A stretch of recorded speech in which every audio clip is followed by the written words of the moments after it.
Alright, we are live. At least I'm live. Nobody else is joining me at the moment. I'm actually going to put the link to the Hangout in the chat here if anybody decides to join me.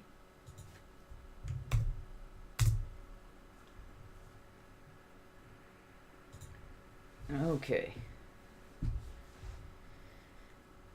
Alright, so you can see from the topic that I chose for today, it's the curse of knowing the unknowable. And this came about from a couple different perspectives or something. Or the reason I decided to talk about this today was I just watched. It was Jordan Peterson, Stephen Fry, Michael something Dyson. I forget his middle name. Michael Eric Dyson, and what was her name? Something. What was the name of that?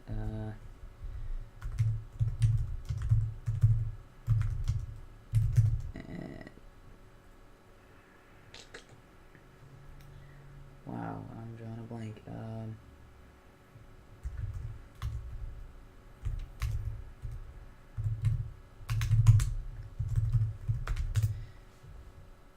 Yeah. So let me see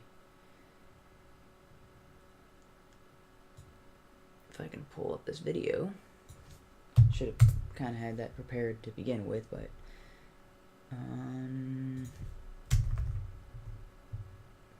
actually, I'm just going to go to YouTube because it's in my history derp. That's probably the better way to get to it, right?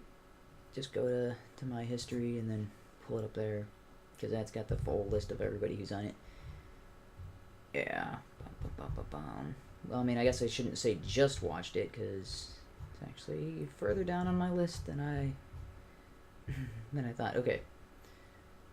So this is the, it was a monk debate, which I'm not sure, I've never really seen many of these, but, okay, Michelle Goldberg, that was the name. So yeah, Michael Eric Dyson, Michelle Goldberg, Stephen Fry, and Jordan Peterson, and they're talking about the politically correct. And Stephen Fry starts it off, so while Jordan Peterson is the one of the four that I respect the most, or at least his perspectives the most. Stephen Fry, I think, overwhelmingly did the best out of this entire debate from out of all four of them. Because he kept referring back to the main central topic, whereas I think Peterson got a little bit distracted because of Michelle and Michael's direct personal attacks against Peterson the entire debate. The topic was supposed to be political correctness, and yet it seemed the entire time both of them were embodying the political correctness that Peterson was kind of saying, hey, this is the problem, and they were basically trying to tell him that what he was saying was incorrect without providing any reason why it should be incorrect, other than, well, Michael Dyson called him a mean white man. I don't think he said old, but yeah, maybe he just said, oh, you're a mean white man. And as if that is a rebuttal to anything that Peterson had said. Any of his arguments is, oh, well, the only reason you're making those arguments is because of your privilege and that sort of thing. And then Michelle did more of the same, although I agree with Owen Benjamin and his analysis that she was far more destructive, or far more destructive with her arguments, because people were polarized by Michael Dyson. That's what he does. Either you're staunchly for him or staunchly against him. And I hope that the majority of the people who watched that were staunchly against him, because he was race baiting. He was completely dismissing Jordan's arguments because of privilege or whatever. And then when Jordan came back and asked what can I do to overcome this privilege? You've said that I've got this problem with having privilege. What can I do about it? What's the prescription? What's the fix? How do we get back to good? And instead, Michael Dyson comes back and is like, oh, well, I'm here. All you're doing is whining about your privilege. Like, okay, that's you're stating there's a problem. He's asking for a solution, and your response to that is, "Oh, you're just whining." That's not a response, but his entire behavior in that debate made him the polarizing figure. So you either were already brain dead and loved his position to begin with, and nothing he said could possibly change your mind about your perspective, or you woke up and you're like, dude, if that guy's in favor of political correctness, maybe I'm on the wrong side, and then people ended up switching over. And actually, the results of that debate where I think 6% of the audience, it was either 6 or 8% of the audience ended up switching their minds, somewhere in that range, which is fairly decent. It's actually that's an amazing result considering that is a result against the political correct atmosphere. But it was something Stephen Fry did, or every one of Stephen Fry's responses were really well done, really well crafted, and kept the topic not against personal attacks or personal defenses, but we're talking about the subject of actual political correctness and watching your speech because it might offend somebody, and it creates a situation where you're afraid to speak your ideas in certain company. And when he was talking about the Me Too movement, he accurately talked about it as if it was he compared it to the Gestapo, because you have this conversation and you're not allowed to talk freely, you're not allowed to exchange ideas because you're afraid that the Gestapo might overhear you and they'll hear you saying the wrong thing and then you get hauled away. That's what the Me Too movement has kind of become, where people are afraid to say the wrong things for fear that someone might take it the wrong way, call that sexual harassment or abuse or something along those lines, and then hey, that's the end of your career. You're done.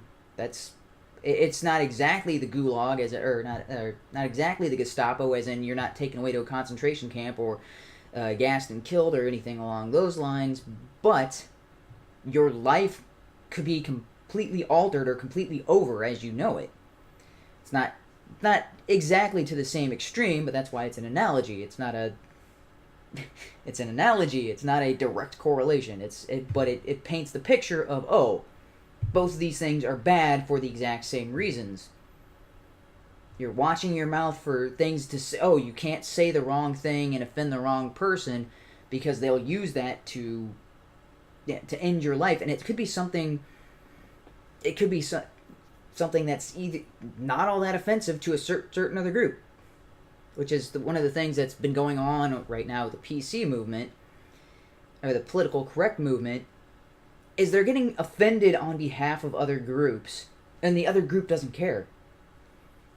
Count Dankula is an excellent example of this. Count Dankula, with his pug, he got sentenced to jail time, or no, he was taken to court and was fined for making his dog do a Nazi salute whenever I think the phrase was "gas the Jews" or something like that. The Jews didn't care.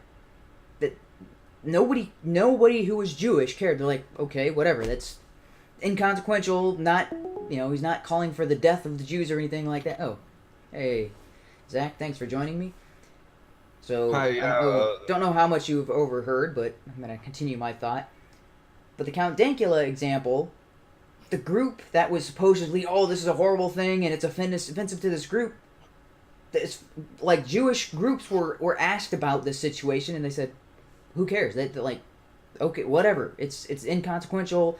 They're like, it's like water off a duck's back, and it's everybody else who's being offended on behalf of the Jews in that situation. That's idiocy. There's the other thing of the football teams, who are named after, like a. Actually, I would think that people were being offended in regards of the Nazis, because wasn't he basically parodying the Nazis? I thought that was what the whole thing was if you think about, like, no, because they don't care about context and they don't care about anything like that. The I the mean, actual looking into the joke was context. at the expense of the Nazis. So the people who are saying, "Oh, this is so wrong and so terrible," through their actions are actually defending the Nazis. They think they're acting on behalf of the Jews, but you're like, how dare you insult the Nazis? That's essentially the position they've taken unwittingly. Wow. it, it's yeah. It Is was a there joke at the Nazis' a expense. turn of phrase for that? It's kind of ironic. I don't know. But Well, I don't know. yeah, For but they some kept reason, acting as ironic if it doesn't was, seem oh, like it's the right offensive to word, but Jews, and you're whatever. like, sorry, what? For some reason, ironic doesn't seem like the right word, And but maybe it's not, but whatever. well, when you do the exact Any- opposite of your intention, that's usually something that's ironic. If your intention is that, oh, all Nazis are bad, stay away from Nazis. Oh, but that guy's making a joke that's basically making fun of the Nazis or downplaying Nazis as being goofy and you know goofy and stupid. It's and you're saying, oh, that's bad. You can't do that. You're doing the opposite of what you intended. That's irony.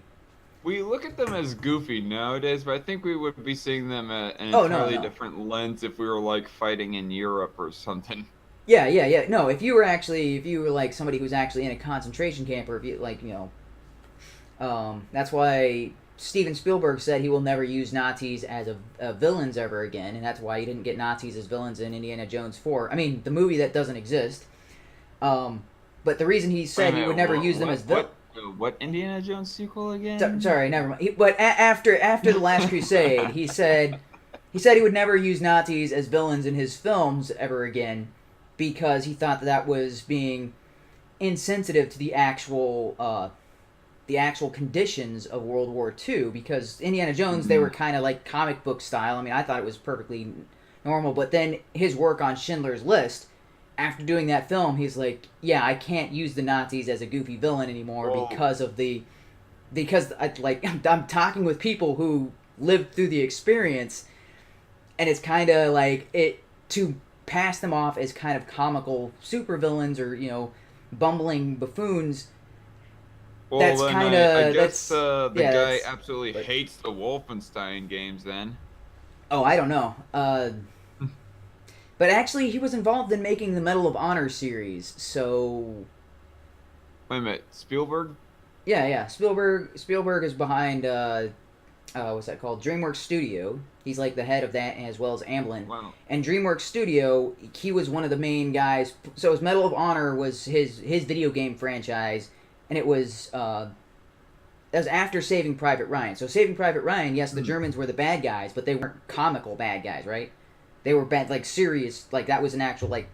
But so he said he would never use them as the villains the same way he did in the Indiana Jones series, where they were kind of like, yeah, they were mock versions of Nazis, right? Because they had that scene. Right. They had that scene where Indiana Jones is, he's got the book and they're doing the book burning, and then Hitler comes by and he thinks they're gonna throw it in a fire, and Hitler gives him an autograph or whatever. That it's a joke, but yeah. Anyway, I forgot why I went off on that tangent, but interesting stuff.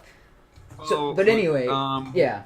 He was talking about Count Dankula and how that, I guess, reflects of how the left thinks they knows everything or something. Yeah, well, that's this whole entire stream. It's they think they know something that you can't possibly know.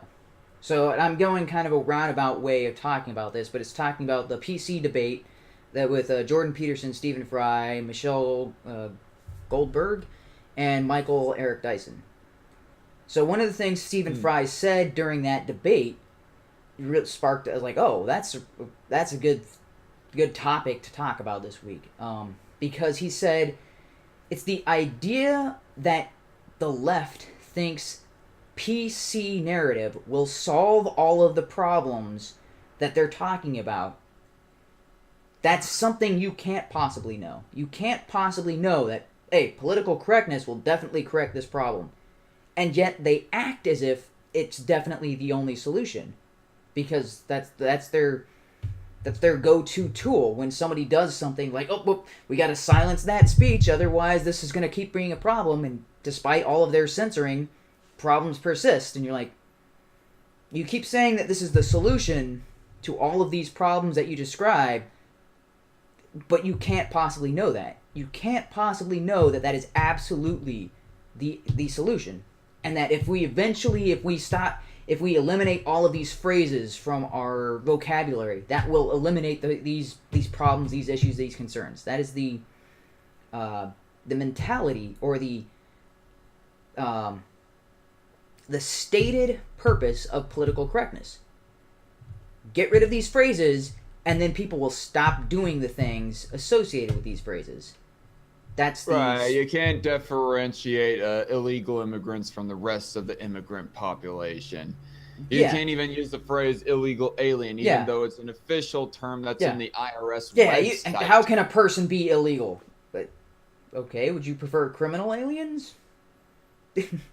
Yeah, there's something like that. I mean, the thing is about the term illegal immigrant and illegal alien, it's not like the person themselves is technically illegal. It's not like I'm harboring drugs or anything. It's just a way of defining the crime that they committed. And in this case, it's immigration. They immigrated, so they're an immigrant, but they did it illegally, thus illegal immigrant. Yeah. It's describing a particular set of behaviors. And this is the same thing with, because we were talking about last week, talking about rednecks and the N-word. And again, I have no problem using the word. I will continue to use it both on and offline. It's just I don't want to use it on YouTube and get my channel taken down, because YouTube has been targeting channels lately. I don't know if you've seen this. Suit Yourself got taken down. Who was the other one? Gary Oldman, I think, got taken, or Gary Orsom. Gary Oldman. Yeah, no, not Gary Oldman. Gary Orsom. Or was it who always plays the villain in the movie? Or was it Undoomed? No, they're not the same guy, right? Well, actually, there's been three or four of those channels that have been taken down, and Mr. Dapatron and his network got taken down recently. Oh, yeah. And barely came back, but now, recently just came back up, but yeah. No, Undoomed is still up. I just searched him up right now, and he's still up. So it's Undoomed, So it might be Gary Orsom that was taken down, but there's a couple that have been. Show this thumbnail, by the way. Mm-hmm. This thumbnail that I'm just seeing a video that I keep on passing by.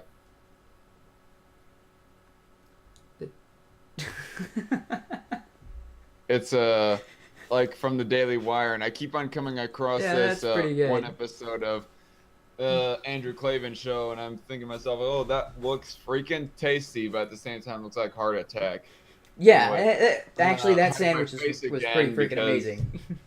My wife beater promotes patriarchy. It's also white, so I mean, you got that.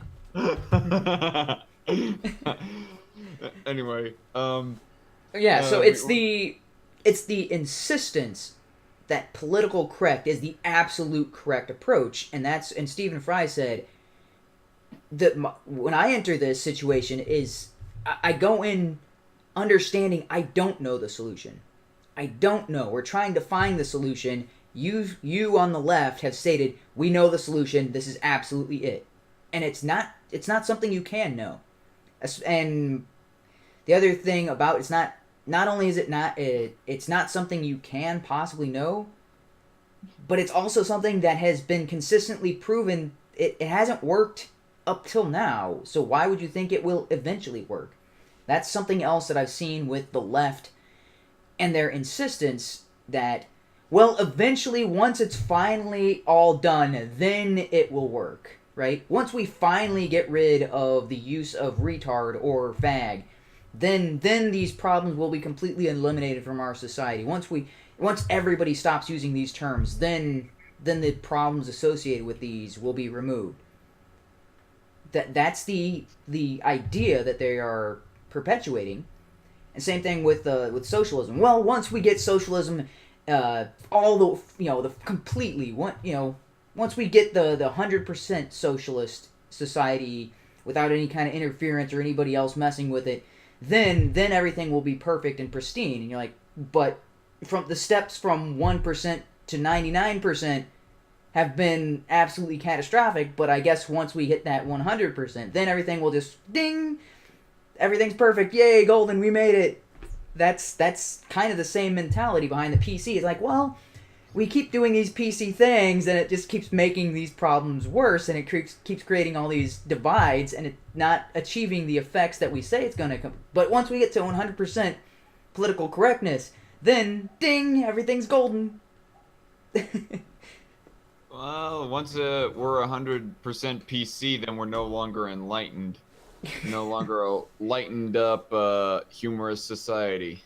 Yeah, it's going to be a pretty dull society. The other thing is, You know what's kind of the odd thing? One time I actually saw Lonely Wolf. He actually said that if he had to give up socialism, or if he had to give up capitalism or non-PC humor, he would give up capitalism beforehand because he really likes his non-politically correct humor. But yeah, I would actually agree with him on that, because it's not just the humor. I would say it has to be free speech completely, not just the non-politically correct humor. I was watching or listening to your stream with Voltaire earlier today because I was driving and stuff, so had that running. And that's cool. Thank you. When he was talking about free speech and it's overrated, I'm just like, no, how could you be this dense? You're using free speech right now to criticize free speech.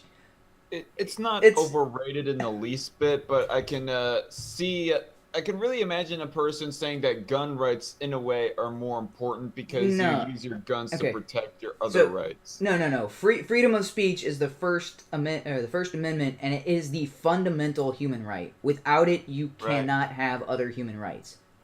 Okay, so let's say we lose all of our rights except for the Second Amendment, right? So all the other rights are taken away.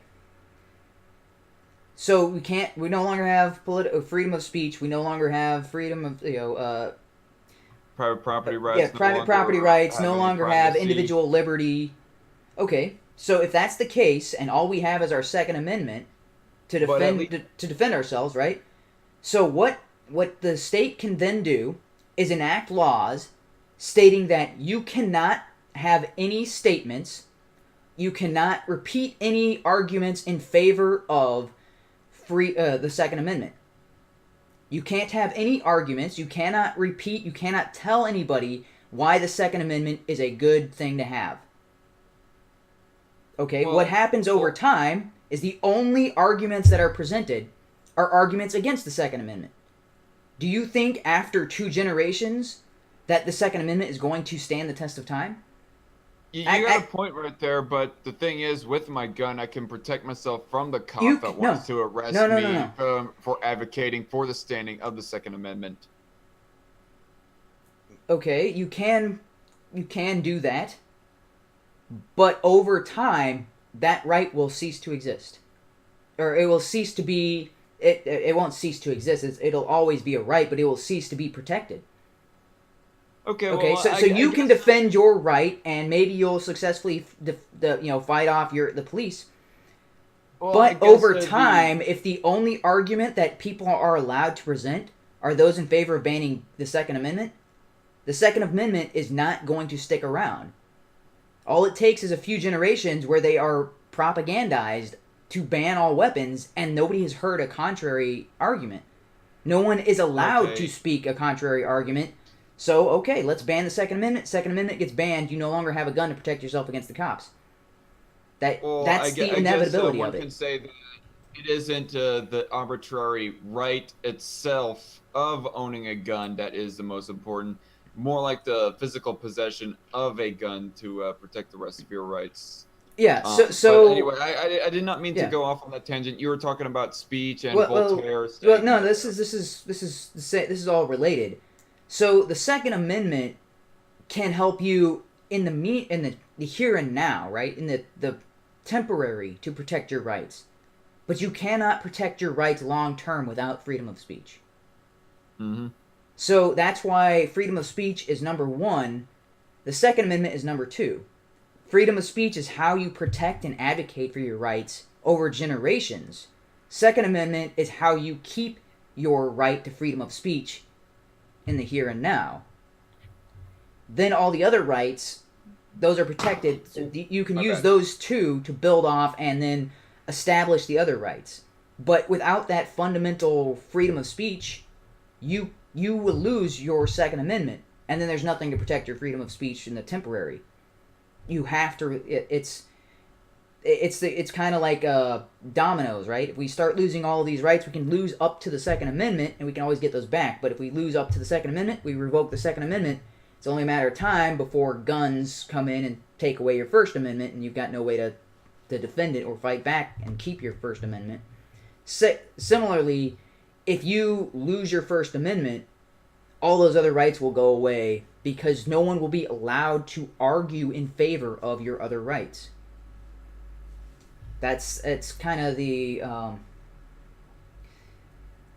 want to say that is I'm thinking of the right book when I say 1984, because that's where they're talking about like it's all about propaganda and the doublespeak kind of thing, and certain viewpoints are outlawed, right? That is 1984. Or was that Fahrenheit?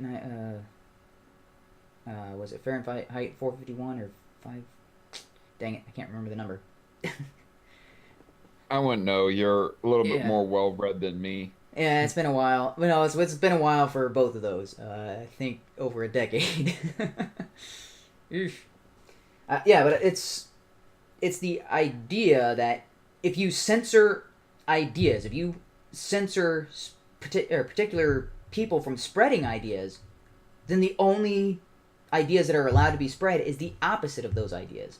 And you're going to have people advocating against your gun rights. You're going to have people advocating against your right to privacy, against your right from illegal search and seizure. And the people who are advocating in favor of your Second Amendment rights, they don't get a voice anymore. They will be deplatformed.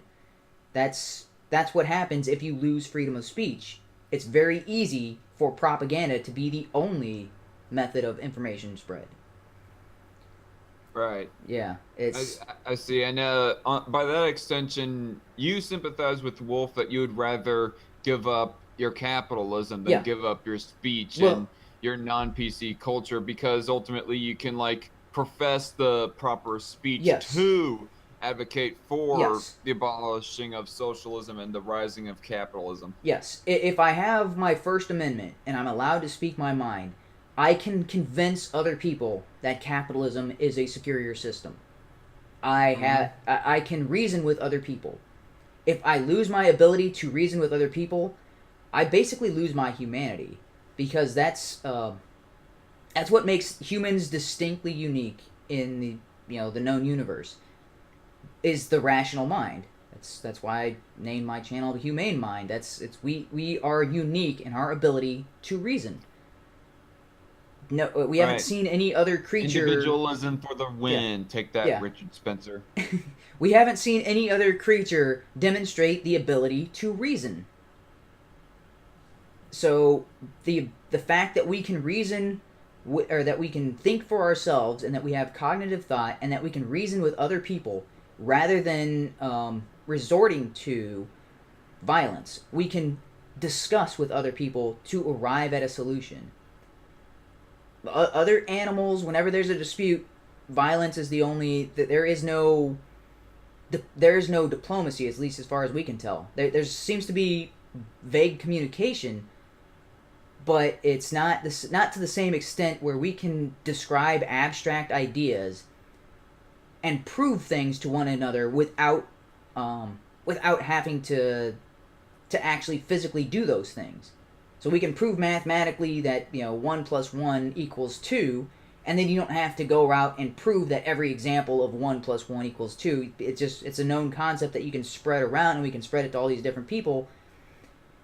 In the same way that we can express the ideas of natural rights and get those spread around to a bunch of people, and you don't have to demonstrate that in every example, because if that was the case, we'd never have a country we'd never have the Enlightenment movement to begin with, because at the time, natural rights were a new phenomenon, And in order to get a society where natural rights were understood and accepted as an inherent human right, you would have to make the society before, right? You'd have to make a society where natural rights were the norm.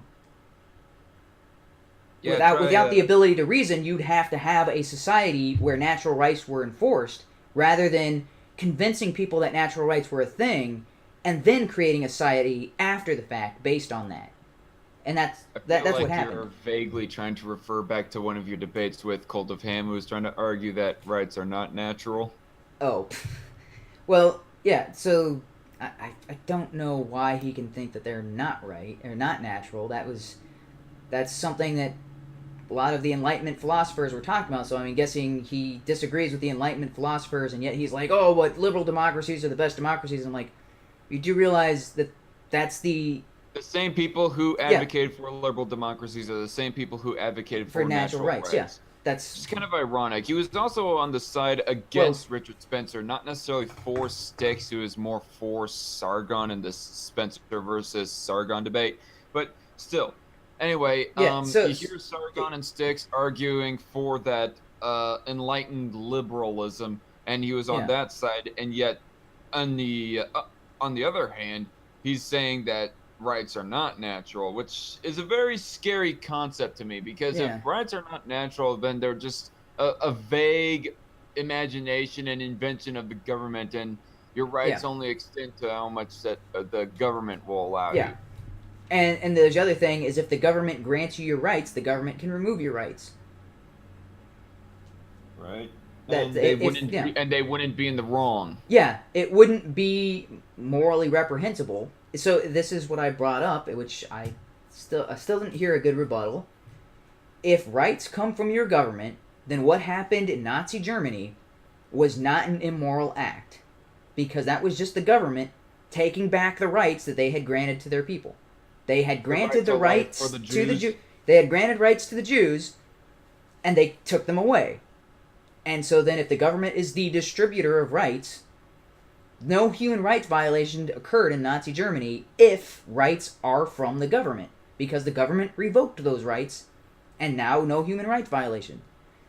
And yet Ham is one of those people. And yet Ham is one of those people who criticizes the U.S. government for their treatment of unlawful combatants.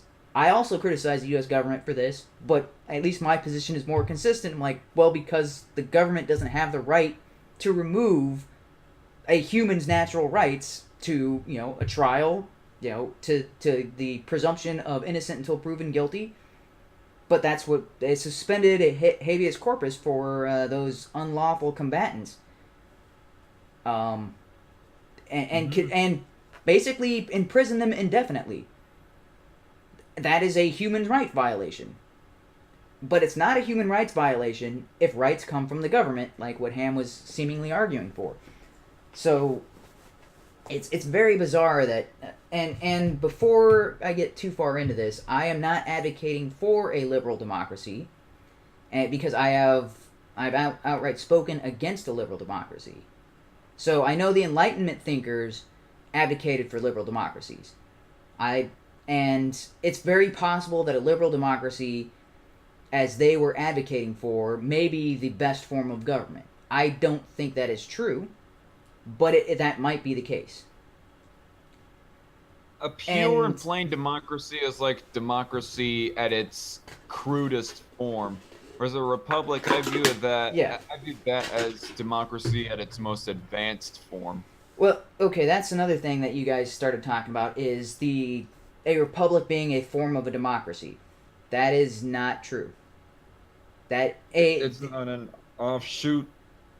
No, a republic is its own separate thing. So a democracy can exist independent of a republic, and a republic can exist independent of a democracy. Our form of government is a superstructure of a republic with a democracy as a subset of that. So I guess the best way to explain this is, I was trying to think about this on the drive. Republic? Yeah, it's a republic that is just democratic. Defined us as a democratic republic. Yeah. So a good analogy to understand what it means So take the set of whole numbers. That's the negative numbers, all negative numbers in existence to infinite negative infinity, 0, and all positive numbers. If you're talking about whole numbers would be the superset. If you're talking about negative numbers, that would be a subset. So when you're saying that a republic is a form of democracy, that would be like saying that whole numbers is a form of negative numbers. That doesn't quite make sense because the negative numbers is inside the set of whole numbers. And in our particular form of government, the democratic elements are inside the republic. The democracy can't override the republic. The republic is the higher tier. Actually, if you want to, I kind of view that as like a little bit of a false and I do not know what the proper False terminology analogy, would be. but False analogy or false dichotomy or something. Probably more like a false dichotomy. I mean, the way you go talking about negative numbers and positive numbers, what would be more like a negative versus positive is if you have the more and more liberty and libertarian and democratic, the more positive is, and the more tyrannical and authoritarian is, the more negative it is. Okay, so maybe I'm trying to talk about a concept, not necessarily. The more positive it is, the more I was talking about a subset of a larger set. That's that it. Okay, I'll go back to another, hopefully a better example or a better analogy, because I've done this previously, talking about quadrilaterals. Quadrilateral is the larger section, and then a parallelogram is a type of quadrilateral. So you can't say that a quadrilateral is a form of a parallelogram. It's the other way around. That's a republic is bigger. It's over the democracy. The democracy cannot overrule the republic. The republic is the constraint on the democracy. So you can't say that a republic is a form of democracy because the republic supersedes the democracy. It's the larger set that democracy is a part of. Does that make more sense? Like a democracy is a form of republic. A republic is not a form of democracy. That's a democracy is a form of a republic. A republic is not a form of a democracy. Yes, because a republic is a government by the people for the people. That is, I mean, that's essentially the. Well, I mean, that's the motto of a republic, but that's essentially what it is. It's a government by the people. Now, a democracy is one way of structuring that republic, but a democracy does not supersede the republic. I thought the idea of a democracy came before the idea of a republic. Don't think so. Because if that's the case, okay. I don't know which came first, actually. You go talking about that a democracy is a form of republic and not a republic is a form of democracy. The reason why I think that a republic is a form of democracy is because for some reason I'm remembering or I'm thinking that democracy came before republicanism did. I mean, I recall Socrates talking about of why he dislikes democracies, oligarchies, and monarchies, as if to kind of give the implication that there wasn't a republic invented yet. And the reason why he dislikes democracies is because that's the tyranny of the majority, oligarchies because that's the tyranny of the few, and monarchy because that's the tyranny of the one. Yeah. So I mean, I guess that's where the bit of confusion is the timeline, the historical timeline of which came first, not necessarily as to whether they're related or not, but which came first. It doesn't matter which came first. It matters which is higher than the other, because if a republic is a form of democracy. No. I definitely think that a republic is higher than a democracy. No. That's what I'm saying. I'm saying the republic is over the democracy. Yeah, the republic is the form of government. The democracy is how that government is. I'm agreeing. I'm agreeing with you. But you were saying that a republic is a type of democracy. That doesn't quite make sense. Like if we were to break it down to creature evolution, kind of. That republic would be its more advanced, more evolved form of democracy. No. No, I would say a democracy is a form of a republic, not the other way around. Because if a republic was a form of democracy, then it could change, it could be a democracy and change from a republic to some other form of a democracy. And that would still be intact. But that means that the votes can change the republic into something else. By our votes, by the people's votes, by you can change from a republic to some other form of government. You could change from a republic to a totalitarian state. With a republic, you cannot, through vote, change the republic. Wait. You said earlier you can in a republic go from a republic to a tyrannical state or something. No, in a democracy, if republic was a form of democracy. Earlier, never mind.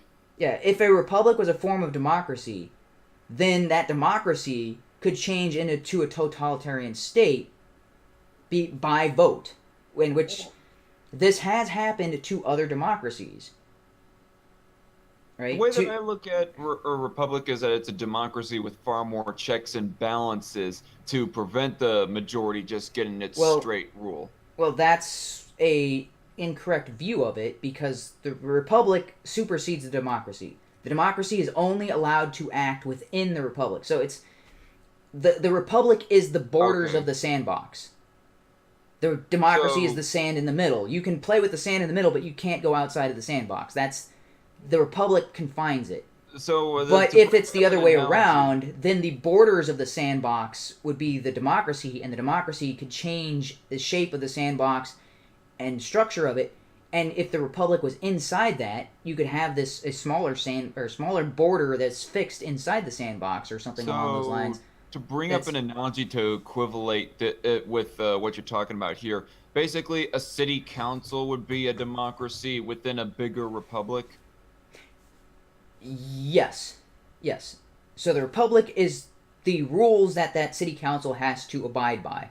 But the city council, they get to vote and they get to make changes, but they can't do anything above the republic. They cannot change they can't vote to change the republic. It's more like a democracy within a republic because you got the local government, which is more democratic. You got the state government, which is more Republican, and then the federal government, which is even more Republican. Yeah. So the or oligarchic, if somebody wants to go. Yeah. So there's the point out of how a republic is corrupt and whatnot. Yeah. There's nested republics and democracies within but the larger the Constitution, the foundation of the federal government, that establishes a republic, and the democracy, no matter how hard it tries, cannot overwrite the Constitution, because then it ceases to be the United States as it is. It becomes some other form of government completely and no longer a republic. That would be, no matter how much we vote, that's not something we can legitimately do within our government. We can't legitimately vote to ignore the Constitution. Everything that is voted on has to be bound by that Constitution. That's what makes a republic a republic. And in the other cases, there was examples I brought up of, let me see,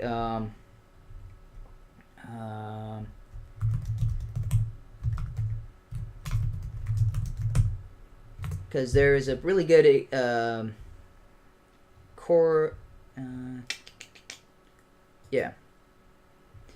there's a really good answer on this, because let's see if I can find this.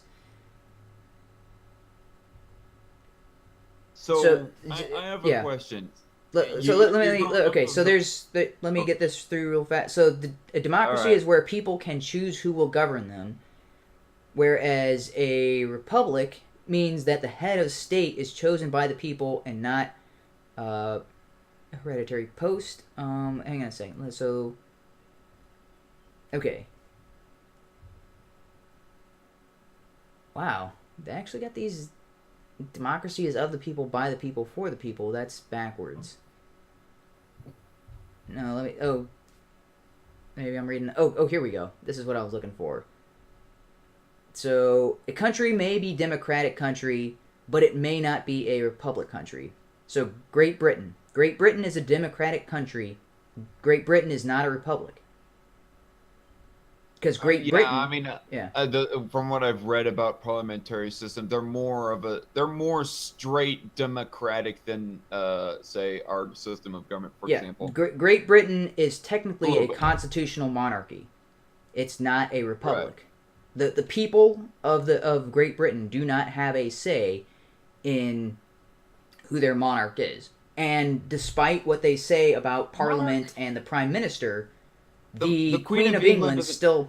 still signs things into law. Wait, she does? Yep. She Uh, does have a yeah. certain say She's the into. one who signs things into law, which because Stephen Fry was talking about this in that Huh. debate when he was talking about he now can legally get married in the UK because he's a homosexual, and the Queen of England was the one who was signing the paperwork for that. I thought that the So Queen of it's England was just some yeah, just a figurehead. figurehead, but and yet everything is to the Queen. Like everything is all of the government documents talk about the Queen's approval and that sort of thing. It's weird. It, so a country may be both democratic and a republic at the same time. So an example of this would be India. That is, India is a form of democratic republic. I would also say that the United States is both a democracy and a republic. But again, the republic is the capitalized version of the government, and the democratic is how it's actually instituted. Hmm. And a country may be neither democratic nor republican, and their example there was North Korea. Hmm. So Great Britain is considered a constitutional monarchy, and they do practice democracy, but they are not a republic because the democracy occurs uh, in the parliamentary system.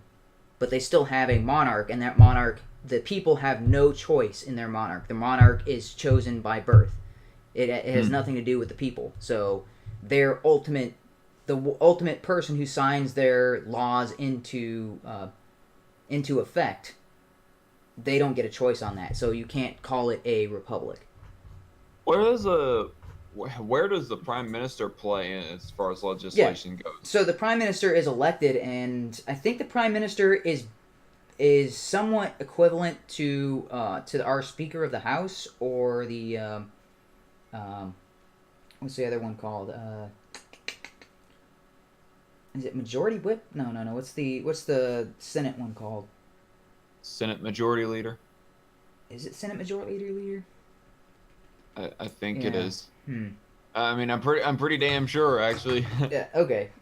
I mean, that That there are that that doesn't sound right, but it's the only one I can think of. So there I guess that are is right. many different Yeah. terms because we have like a House Majority Leader and a House Majority Speaker. I mean, it's kind of weird. Why do you need both those two positions? No. The Speaker of the House is for the House of Representatives. There isn't a majority for this Well, I House of thought Representatives. I thought there was like the No, minority and House. minority and majority is Senate, not House of Representatives. I mean, or I could be wrong, but I'm pretty sure that's how it works. Anyway, I'll have so to I have a review question. that. Maybe I'm way off there. Okay. I have a question. So you keep on going off of the mantra that a democracy is actually an offshoot of a republic and Yeah. not vice versa. I mean, what if we Well, was to like research through that? technically the two don't have to overlap, but a democracy can be a form of a republic. A republic cannot be a form of a democracy. That's Okay, so what if we was to like go back through the history books and find out that democracies did come before republics? Would your frame of mind be changed at that and say that dem no, republics are a that form of doesn't democracy? change it, because like so right now, the UK is a constitutional monarchy that is a democracy. So even though the constitutional monarchy occurred first and the democracy element of it may have occurred Well, before, I that don't see doesn't a the two aren't mutually exclude or yeah, they aren't mutually exclusive. The two are separate ideas. So when I'm saying that our form of government is a republic as the superstructure with an element of democracy within it. I mean, I guess I don't That's see how going back to the UK and its form of government because it doesn't have a relates to republic my as any part question. of it. The you can't so in order for the Okay. constitutional monarchy cannot be a republic, but it can be a democracy. So if a republic was a form of democracy, then they could change from a constitutional monarchy with a democracy and then change into a republic with democracy. That doesn't make any sense. It would because the over their superstructure is the constitutional monarchy. That's and the democracy is the subset of that. So it's the in their version of a government, the constitutional monarchy would be the quadrilateral, the democracy would be the parallelogram within that quadrilateral. That's This is again all. not an exact analogy, but I don't know of another way of saying superset and subset in a way that like there's not a pre-built like I could say, oh hey, here's an array of A, B, C, D, and here's an array of 1, 2, 3, 4, 5, and here's an array of all prime numbers, and they're all in this super array. That that makes sense to programmers. I'm pretty sure that may have gone over your head. I don't know. Yeah, it kind of did. I mean, this is all a very Yeah, interesting conversation, but it's I guess the reason why I just give the benefit of the doubt to Cult of Ham and anyone else who goes talking about democracies and republics is that I don't really find it a hill worth dying on, the terminology and well, relationship between democracies and republics. it's it helps you to understand that you cannot vote out the republic because that's the danger of losing of thinking that a republic is a type of democracy because if republic is a type of democracy then we could change the republic. We could vote out the republic and form our democracy in a different way. That Okay. so that is the problem with that type of thinking. We cannot change our republic through vote. That's Well, can't you say if you have like a straight democracy of where it's majority rule on everything, can't you like go straight from democracy to any other kind of form of government? Like say the majority mm, decide, hey, we want to be a, communist society of where everybody equally shares everything. We all majority vote on this, or hey, the majority of us yeah, vote for a yeah, family to rule over us. yeah. You know, the If royal that was family, the case, or we yeah. can vote for ourselves to become a republic that has many different forms of government keeping itself in check, or many different branches of government. Excuse me, not forms of government. We yeah that so that could occur. I don't think that has ever happened. That has ever actually occurred, where a democracy switches different types of government. Well, But what was the form of government that the colonies were like before the forming of? they were so you're talking about what was that called? Continental Congress. The, well, they had something like What that. was the Because no? we What were was it? like our own That sounds correct, smaller. but that We doesn't were feel we correct, were right? like our own smaller government or something like that that fell directly under the king, right? I mean, I don't know exactly how the history of it goes, but that's Articles of Confederation, right? That's what it is. Yeah. So it was technically a confederation. so a confeder. So in this case, it sounds like a confederation voted itself to become a republic. In the case of the founding of the U.S., Um, I mean, if we were really a confederation back then.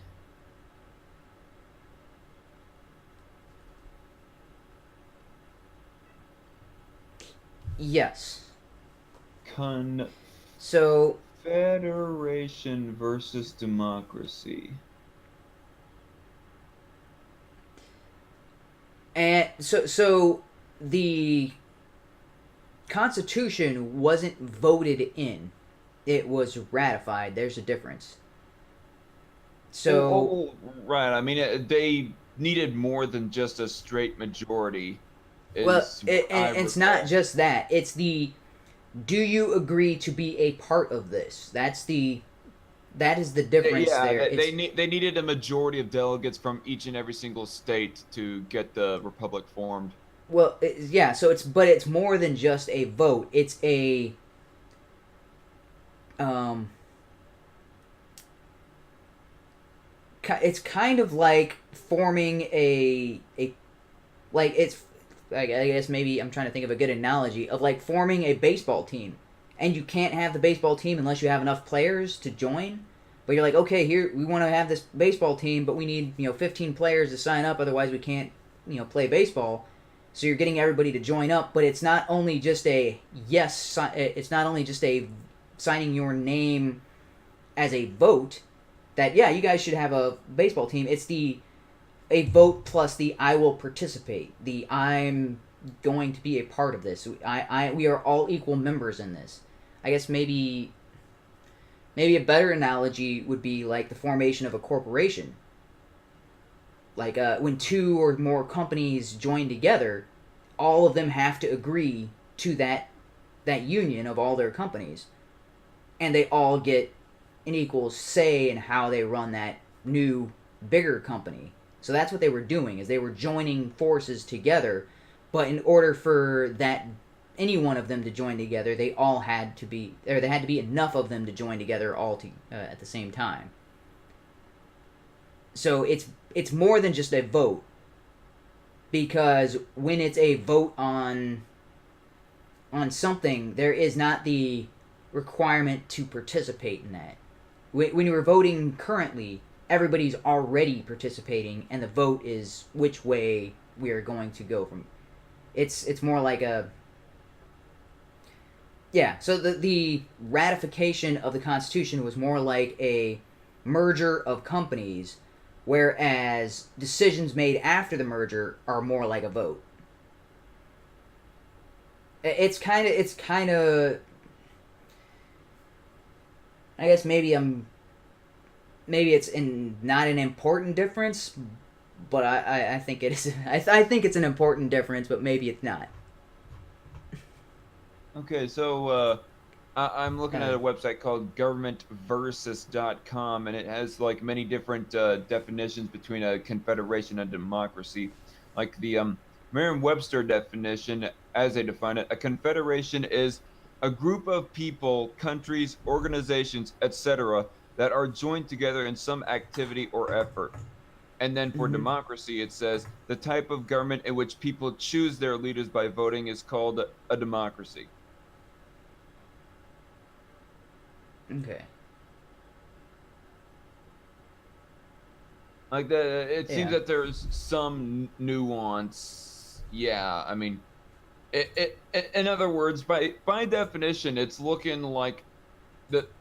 I mean, if we were a confederation, it's looking like a confederation is a little bit more intricate than a plain democracy. Well, the Confederation it was um, kind of like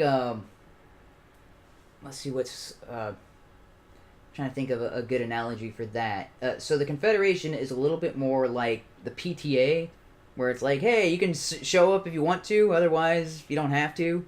So it's kind of like, yeah, you can show up and participate because it's here, but if you don't want to, you don't have to. You can come and go as you. It's kind of like it's a more of an a la carte system where you can hey you show up do whatever or you go hey you participate in what you want to participate you can leave whatever you don't want to participate, whereas the Constitution is a little bit more like once you're in you're kind of in you know if you're in for an Hmm. inch you're in for a mile sort of thing, and it was that's why it was so important to be ratified by enough states where they're like okay now that we're all in, anytime a vote is passed by the federal government, you all have to participate. You can't opt out of everything. So the UN is a little bit more like a confederation, where yeah, there's restrictions and rules, but nobody has to really abide by them. Hey, we voted that you have to do this thing. Like, nope, screw you, I'm out. That's countries do that all the time. Like, you guys can vote on that all you want. I'm not abiding by whatever you voted on. It's okay. You've got no authority to enforce it over me. That's a bit more like a confederation, where everybody who's participating in it does it so kind of like voluntarily. But with the Constitution, there are states who have things enforced upon them by the federal government, and they can't opt out. That's why, like, the Emancipation Proclamation, it was enforced upon the South. It wasn't, oh, well, we went, you guys can pass the Emancipation Proclamation. We're out of this one. They didn't get that choice. That choice was forced upon them. So it's a little different in that regard. Right. I got a question for you. Like, weaving a little bit away from the terminology of government. Like, what did you think when you heard Voltaire in my interview say, it kind of doubled down on his sexist view of voting? He had so many outs. He had so many ways of making the correct statement, and he just kept. And I'm like, dude, you're making the arguments that are valid and that I agree with, but then you're stating them in the stupidest way, and then you make these statements that aren't based on your argument. I'm like, well, there's arguments, and like, yes, that's a rational case, that's a rational position, and then you sidestep that and go to the irrational. And I'm like, wait, why did you throw that in with all the rest of this? Well, yeah, why? I mean, well, what I'm meaning primarily is that I asked him straight out, do you believe that women should not at all have the legal right to vote? And he just said straight, yes, I believe that women should not. that's an indefensible position. I know okay. You tried to keep pressing him on this, and when he's like, oh, well, I don't want to talk about this anymore, and I'm like, that's... Yeah. That's he kind of emphasized, he kind of still has that belief, like, when I was last on Humanity at its Dumbest, that is like Saturday night, Sir Conservatarian's podcast, he seemed like he did not weave away from that belief. And I told him, if only, because it's one thing for him to believe in an aristocratic form of government, but it's an entirely different thing if you believe in an aristocratic form of government that completely disincludes women. Yeah. Like, if you allow women to participate in the aristocratic form of government, then you can, like, make the subject not be all about, sexism and whatnot. Instead, we can talk about forms of government, and the subject is less alienating to, say, all the people in the Poor Bastards who were freaking out at Voltaire. Yeah, and I do want to compliment you. You pointed out the conflict in his position, like, immediately, because I was screaming. I was like, dude, how can you say that black people can vote when you're criticizing women's ability to vote when black people overwhelmingly vote Democratic? It's like the same argument you're using against women, you should be using against black people. And then he was like, oh, well, that's different. I'm like, it's not different. Your reasoning as to why women shouldn't be able to vote should be used against people like you. So that it's an inconsistent position. Because so I'm in agreement. I don't like the universal suffrage. But then again, I don't think that men should overwhelmingly be allowed to vote just because of their sex. That it's I am more for a merit... Well, if...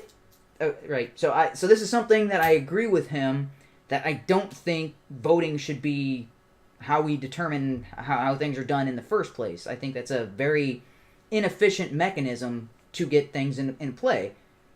Right. So, I mean, because again, I advocate for anarcho-capitalism, which has no government, therefore there's no vote, and you vote. Everybody, he believes in no government, but if there you vote with your is to be a form of government, HUMANE explain. Yeah. So if there has to be a form of government, then it should only be the people who have proven themselves to be capable of making good decisions, which he said it was property owners or people with wealth in his aristocracy. And I'm like, aristocracy is not meritocracy. I would prefer a system of meritocracy. People who have proven that they can manage a company.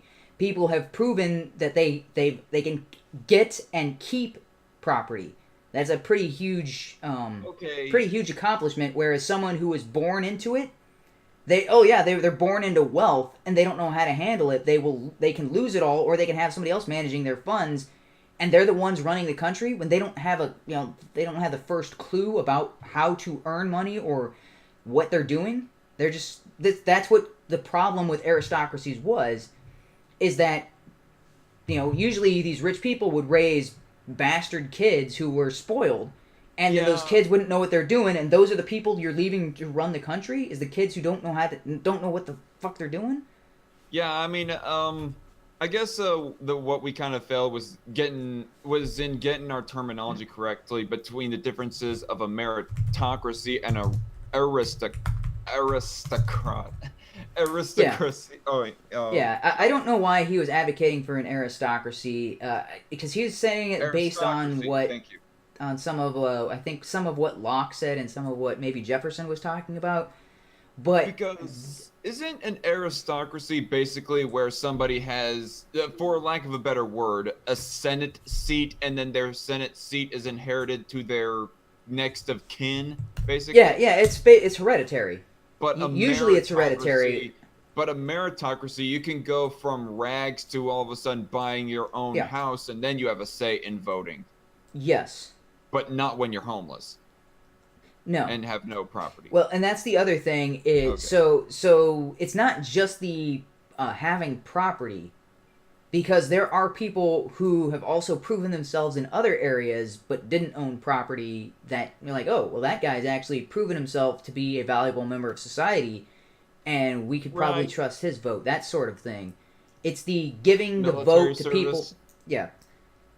When you're talking about so that in the Roman Republic, military service was a part of vote. How you got the ability to vote. So if you were a poor person, you didn't own any property, you weren't like some lord, you weren't some master, you could join the military, and then you would have a say in how the government is run. That's hello, Sinister. Yeah. Hey. Evening, guys. Yeah.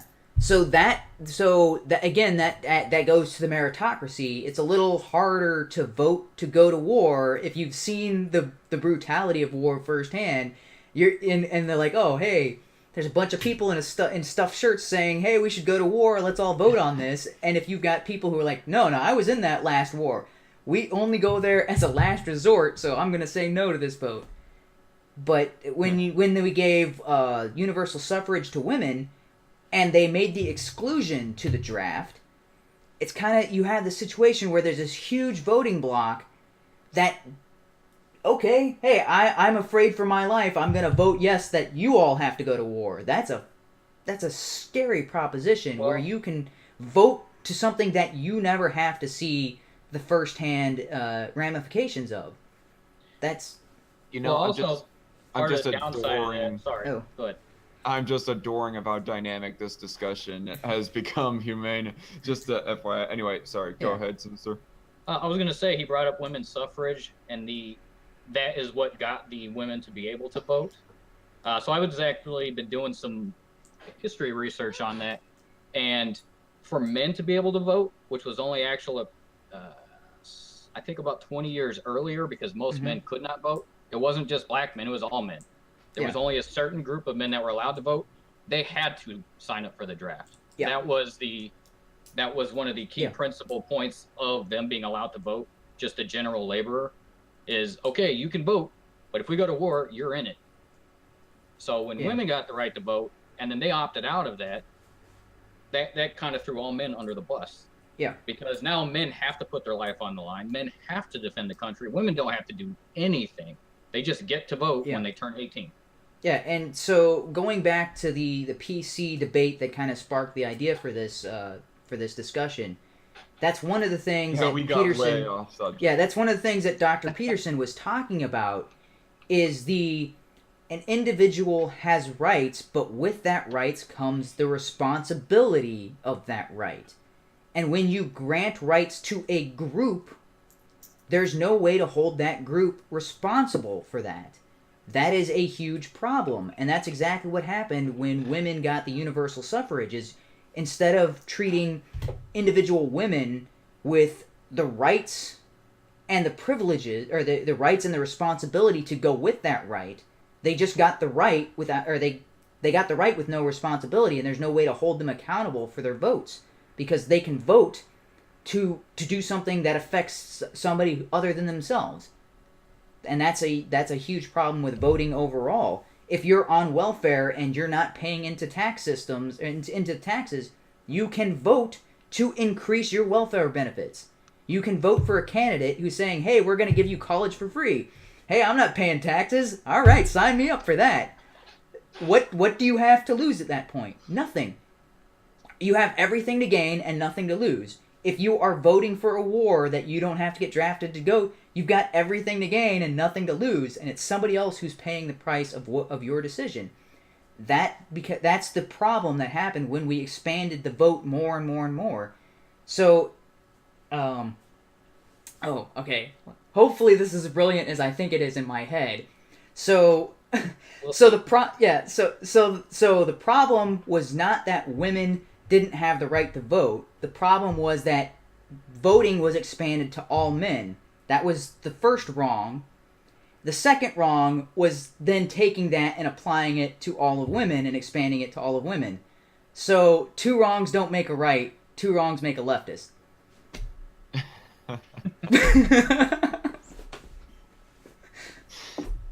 I think that, yeah. That's what popped in my head when I was listening to Dyson, because Dyson goes on and on about, you know, this PC culture is because blacks were treated as slaves and were treated horribly, and were treated. The thing he said was that blacks didn't identify as black. Identity was something that was thrust upon them by whites, and now it's okay for blacks to thrust the identity of whites onto whites. And I was like, wait, so you're saying it was wrong for them to do, so you're going to do the exact same thing now to other groups? And you're like, that's 2 wrongs don't make a right. Yeah, I was like, 2 wrongs don't make a right, they make a leftist. I can kind of see his point in him saying slavery caused PC culture, because it's the guilt of slavery that causes many people, white people in particular, to feel so guilty about themselves, and so they feel all wary and on their toes around black people and not very relaxed. Like they're afraid of the littlest thing that they'll get called a racist for. No. The problem is... and no.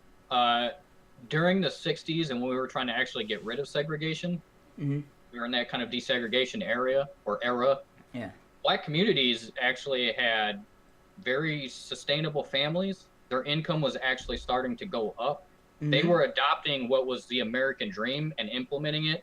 And the general ideology wasn't, we need reparations, we need payback for slavery. They were trying to say, put that behind us, we're all Americans. Yeah. After segregation ended, the Democrats started swaying more towards personalization of the vote, which was because all men and women are now able to vote. Now, just like Tim or my brother was discussing before, if they only have to cater to the people that feel like they can benefit from it without having to give anything up. So they started more socialization or social type programs, welfare, and targeted towards those audiences. And the only way that they could actually pinpoint those particular demographics is to segregate them again. Yeah. So PC culture established to kind of actually separate people into groups. It's all a long line of just bad decisions, one after another within this country. Okay. Yeah, well, it's I bad guess, decision. It's the let's slavery's cure. coming back up, but it's an afterthought. That's not the reason for PC. Yeah, culture. it's what happens when you try to cure the symptom rather than the disease. It's like, well, you made one wrong step, and then in order to fix that wrong step, you try to fix the outcome of that, and you're like, oh, but that creates this other problem, and you just keep doubling down, and now you're taking 15 prescriptions, and they all have their own side effects, and then you got to come up with some other prescription to deal with the side effects of the most recent prescription. Well, I wasn't trying to say, and I guess clarification is needed, that it wasn't just because of, slavery. That makes this looming great thought in some people's heads and makes them all feel guilty, particularly white people. I mean, it's only one of the contributing ingredients to Yeah. PC culture. Well, that's the thing is the what it's not Dyson the sole and what only reason. Dyson was saying was that it was wrong for white people to judge all black people the same. And yes, that's exactly why slavery was abolished. It was wrong for an entire group to be judged as inferior rather than as individuals. Cattle. But the problem is that he's saying, yes, that was wrong and that was heinous, but now we're going to do the same thing to all of you now. And you're like, wait, but what? that's equally See, wrong. If it's wrong for one group to do, it's wrong for anybody to do. I think that's also been misinterpreted throughout history, especially the U.S. history. Mm-hmm. Because before we were actually the United States, back when there was Articles of Confederation, and before that, when it was just the 13 colonies and settlements, So there were black people who owned black slaves. Yeah. It's So because let they me were ask educated, they this. came over from the UK, or they were raised here. They just thought everyone from Africa was somehow subspecies. Because they couldn't speak English, they illiterate, they didn't comprehend even basic mathematics and stuff and such. So they thought they were like that missing link between actual people and apes. But there was actual black people that had status, that owned land. It slowly got shifted as slavery became more and more implemented into the country, that all black people are like this, but it was only a very small percentage of the country that ever thought that. Yeah. It So, wasn't I necessarily gotta black, ask this it for was the ones clarification. from Africa. Yeah. I gotta ask this for clarification. Dyson wasn't advocating for slavery against white people, was he? No, he was advocating that it's okay to treat all white people the same, and it's okay to treat all men the same, because that's their Okay. identity. That's that was basically his argument, was that you cannot say what you're supposed to say because you're an angry white man. That was he literally said that to Jordan Peterson. You're just an angry white man. You're talking about that recent debate. Yeah. He's an angry white man. He's an angry white man. I mean, Yes, he when is. I think And I would be when I too think- if someone kept saying you're white, so shut up. Okay, when I That think would angry irritate me. white man, I think anyone but Peterson, because the guy is too soft-spoken to He's be very angry. composed. I mean, when I think angry white man, I think Cult of Ham. Oh, yeah. Sorry. I don't think he may not have said angry. I think he said you're a mean white man. Yeah. Okay. Something like that. Well, Still Cult of pretty freaking Cult stupid. Of Ham, Cult of Ham is also a mean white man as well. Well, the case that they were trying to make against him is that he's not allowed to have an equal footing on the stage and be able to say what he wants to say because of his identity. And you're like, well, it was wrong when we did that to black people, and we agree that that was wrong. But how is it not equally wrong to do that to all of white people, or to do that to all men, or that? How is that? It's not None of right that's to do. Yeah. correct. I mean, nobody is the same as anybody else on this planet. Mhm. Even twins have different mindsets. Yeah. Sure, and when they're growing Mm. up, they may dress Yeah. the same, have the same haircut, but when they get older, they're their own individual. So if two people that share the 99% of the same genes don't think the same, then why would that imply that anybody with a tan or with white skin or with yellow skin or with a gap tooth or red hair all think the same? None of that actually makes any sense. The only reason they segregate in group is because it gives them power, even though they're claiming to be the minority. Mm-hmm. With modern society and progressivism, minorities actually have more power due to the way they can voice their aggressions or people who have aggressed against them, whereas everybody else just wants to get on with life.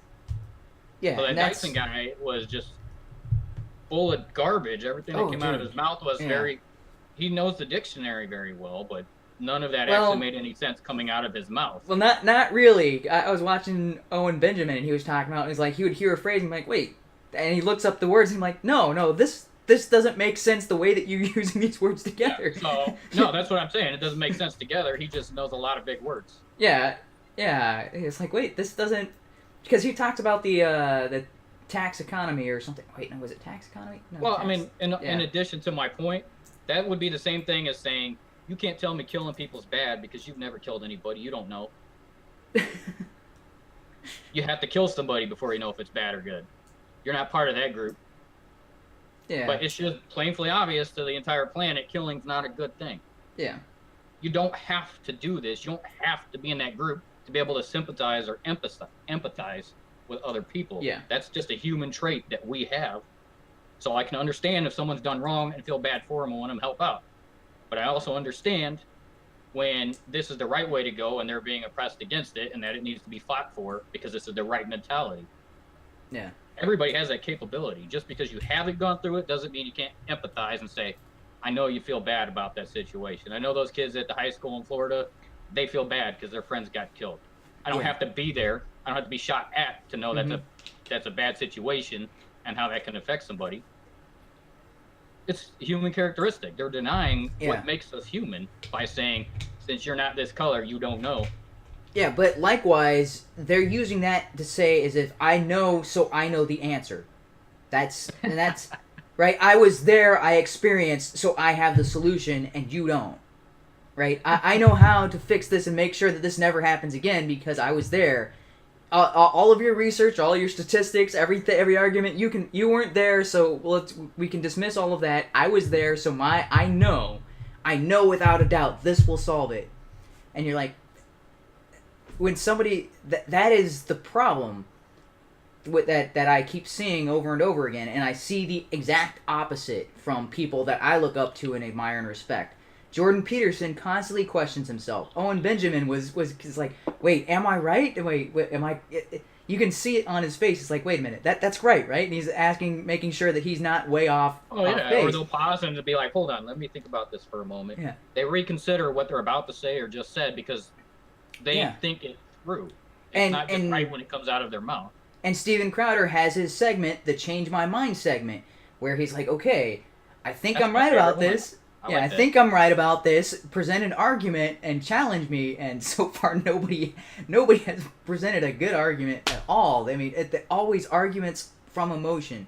It's always this is how I feel, therefore it's valid. And you're like, that's not an argument. How are you going to change somebody's mind based on how you feel? That doesn't... In order for that to change their mind, they have to feel the exact same. But that's not how this works. He hasn't experienced the things that you can, so you can't use your feelings to change his mind. You have to use facts, reason, and evidence to change his mind. Otherwise, you're going to have to subject him to the same emotional environment that you were, and then maybe he'll be in the same position. But without that, you're like, okay, what do we have in common? Oh, facts, reason, and evidence. Then you can change somebody's mind, but nobody has tried to do that with him.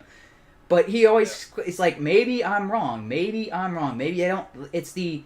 So perhaps that's what we need to do to get people in the right mindset, especially for gun control. We've got all the high school kids that are now know what needs to be done. Yes. So let's take a couple office buildings, get a couple of SWAT teams. They're hired in, go shoot a few people. And then now that whole building knows.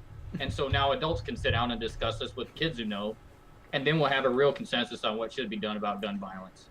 They have to go through it as well. Otherwise, the adults don't know. And... I guess by that same logic, we'd have to find some way of doing race conversion surgery, like a transracial surgery, so that way people who exists. Michael Jackson proved that years ago. Okay, HUMANE, don't you kind of prove that yourself, Mr. Omniracial?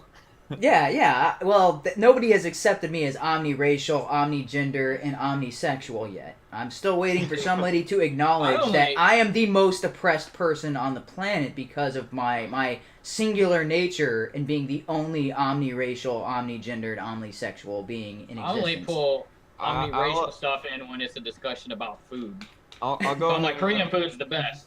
Greek food's also really good. Put that out there. Otherwise, it doesn't matter. I'll go ahead and oppress you, you chink. Oh, I'm so oppressed. All right, but they're not nice. You bad man.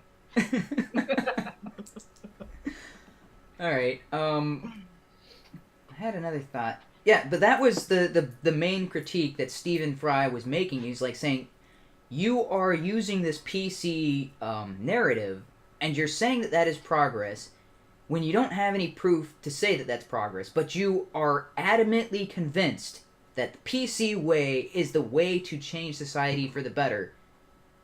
it's you're adamantly Everybody convinced to the censor point. themselves. Yeah, adamantly convinced to the point where any kind of evidence to the contrary is ignored. There's tons of evidence to the contrary, especially in the military.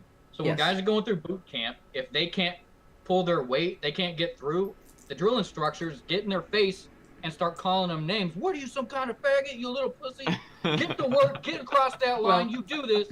I don't know if they can use those terms now because of PC, but that used to be can't. how it was done. Yeah. And what that did was infuriate the privates, so they would actually go and complete the obstacle course just despite their drill instructor. It had either one of two effects. Either it motivated them, lit a fire under their butt, and they did what they needed to do. Or it separated the wheat from the chaff. It's like, okay, you're not cut out for this. If words and yelling at you are going to make you quit, and like, are you okay? You're the dude. You're the dude who got bitched at in tech school or in basic and tech school, and you broke down and lost it. What are you gonna do when someone's pointing a gun at you? Are you kidding me? Yeah, and the black community was actually on the rise while everyone was calling them Negroes and everything else. You know, everything under the sun just to put them down. They were on the rise. Yeah, the and that's communities were doing wonderful, and they were boosting. We got a ton of our early American history back in the early 1920s, 30s. So we got jazz, blues, a lot of our art, the way our acting went, movies, dance moves. This all came from their upbringing and that rise. Yeah. But as soon as we said, hey, stop calling them names, stop, you know, we need to be PC, we need to lean towards their feeling, then their community started going down. Blacks were so successful during that period that's when they started implementing minimum wage, affirmative action, and laws against marijuana. And their arguments for minimum wage were because black people were taking white people's jobs. Their arguments for marijuana laws were because black people were stealing white men's women.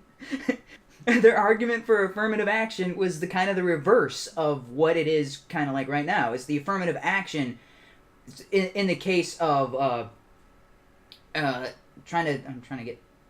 Wait, am I thinking correctly? Affirmative action wasn't applied. Or maybe affirmative action was after the civil rights.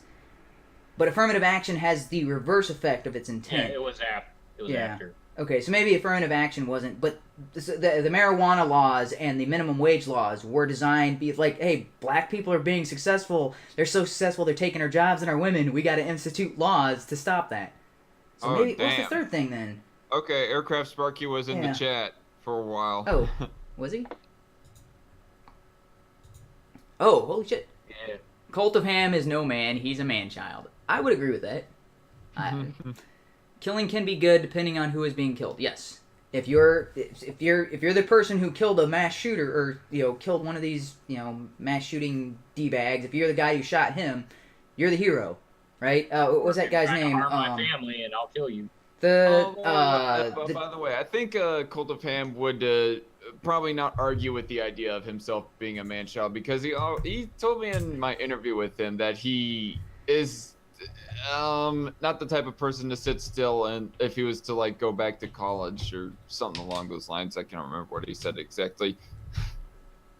See, but man-child has a very negative connotation to it. It infers someone that's never grown up. Yeah, so it implies. It's better to be a man with imagination and adventure. Yeah, sorry. So yeah, I was incorrect in my when I was talking about affirmative action. That wasn't designed to keep black people down. That was designed to keep Asian Americans down. No, a lot of good that's doing. No, that's if you look at affirmative action and how it's implemented, it actually kicking Asian Americans out of schools because their test scores aren't high enough. Here is a higher up political system scared that their current way of life is going to be altered for whatever, if they feel it's for the worst, and deciding to implement laws trying to hinder other groups or ethnicities or whatever. But really, this country is still primarily a meritocracy, so the best of the best are going to get ahead. Doesn't matter what you do, that's how it works and that's how it's supposed to work. You got intellectual black men and women and, intellectual Indians and Asians and Middle Easterners and South American, Latin people.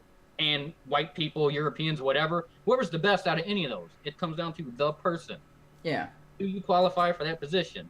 Do you qualify to have this type of responsibility put on your shoulders? Do you qualify to earn this much money? Do you qualify to whatever, play this sport or do this activity, act in this movie? Are you the best? Then you deserve to get treated as you're the best. Doesn't matter what your skin color is or who you are. Yeah. Well, and that's another thing that I was, that kind of goes along the same topic of knowing what you can't possibly know, or the curse of knowing the unknown. How many people that are in that chat, like the Poor Bastards chat, and how many people are advocating for systems on how people should run their businesses when most of them have never had a job, most of them have never run a business, most of them have never been a manager, and most of them are bad with their own personal finances. And you're like, wait a minute, so you know how to run a business You're talking better about, than the people who... You're like, I don't think that's... If You're I was talking Bill about Gates, I would've. mainly... you're talking Well, about- mainly the socialists, because this is one of the big critiques against Karl Marx. Karl Marx has this brilliant theory on, socialism and capitalism. He never worked a day in his life. He never had a job. Never. Yet he knows all the dangers of capitalism, and he's for the working class that he was never a part of. He was an Wait, you said intellectual. he never even worked a No, job? no, he never worked. He was He an never- early Bernie he ne- Sanders. He never scrubbed dishes. No. Nope. He applied for a job as a railroad, like a switch operator or a technician or something like that, but he didn't get the job because his handwriting was so bad they couldn't tell what he was writing down, and that was a I kind of never An got my... intellectual with some money. I yeah. never So got a job he- my first time applying, so therefore I the- would advocate a system against what was his name? the What system. was the other guy's name? The other guy who wrote Communist Manifesto. What's his Wait, name? was that the Italian guy? No, I think he was Russian too. What's the name? Dang it, I gotta look that up. Vladimir Lenin? No, not Lenin. No. Trotsky? No.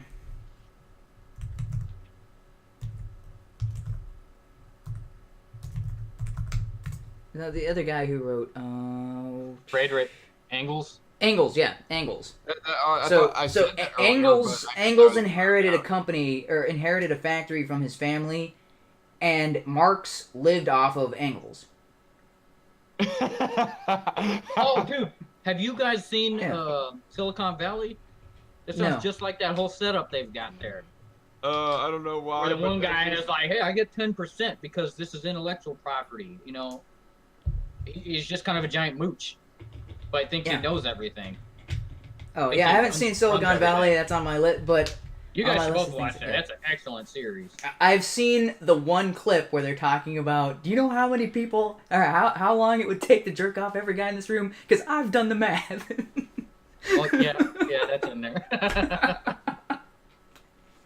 So I've seen that clip because somebody recommended that to me. That was pretty funny. So No, that's I'm like, actually- okay, yeah, I need to been- watch this show. But been yeah, watched, but so 5 seasons.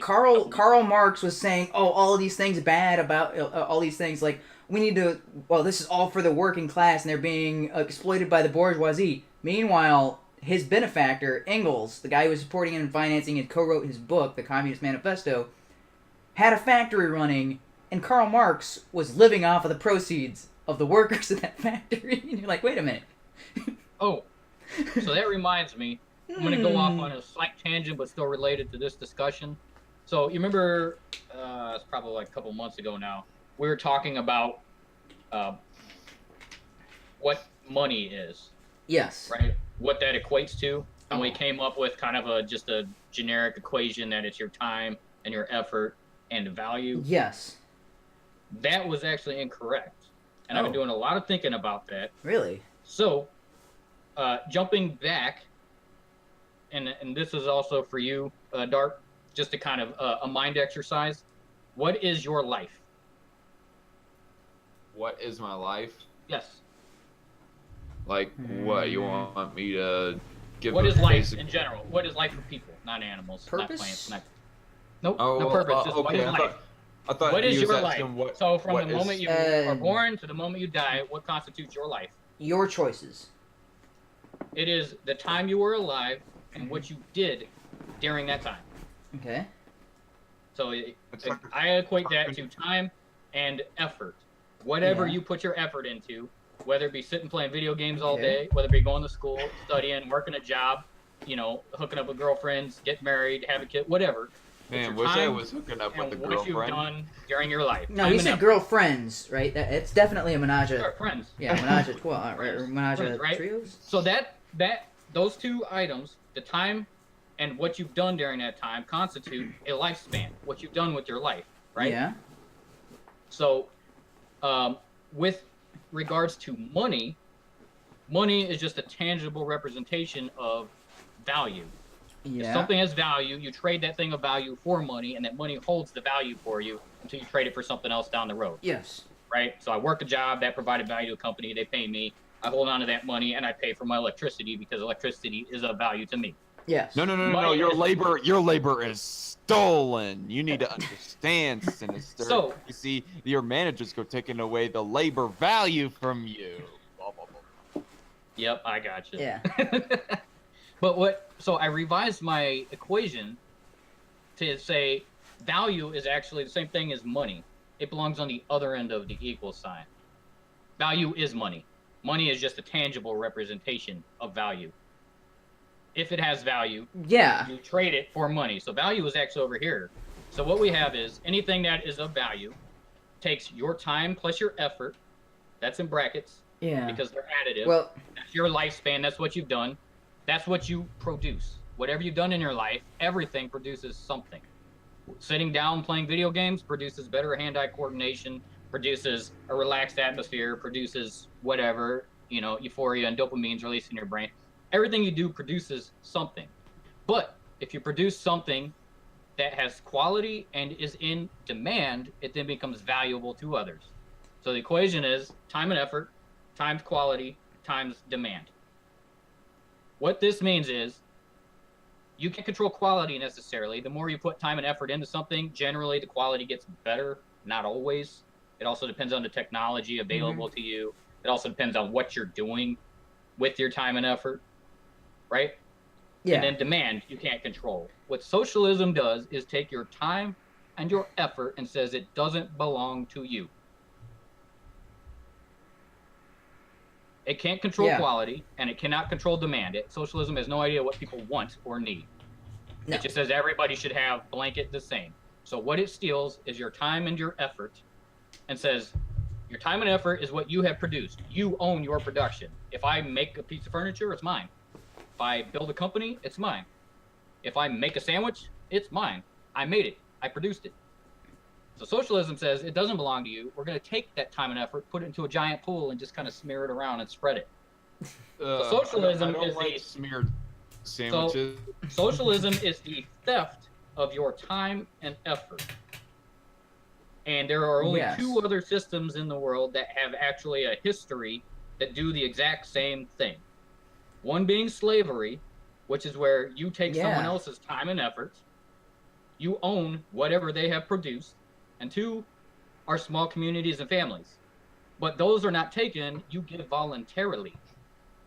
I work, and then I take my own money and put it to my kids. I buy their school supplies. I buy their sporting equipment. I buy their video games. I buy their clothes. That's voluntary. So they didn't steal it. I gave it. Yeah. So the only two times that that's ever done is one is it's stolen from you, taken involuntarily, or two, you give it, which is considered love or charity. Yeah. So socialism, since you're not voluntarily loving everybody on the planet and giving your time and effort to every single person on the planet, it's stolen. They have just stolen your time and effort. Socialism is a new form of mass slavery. Oh, yeah. That's where my equation led. Well, and the other thing, because this is something that occurred to me as you were talking, it removes your ability to show your love for your children, right? Correct. Because everybody's getting everything equal and everything's provided by the state. Like, I love my kids, so I'm going to give them, what the state gave me. It also removes charity. Oh shit! That's a good point. Huh. Yeah, like how can you express love to someone in socialism? Because everybody's got everything equal, So I guess, I'm going to take a part of my rations and give them to you. Ah, crap, now we got to redistribute them.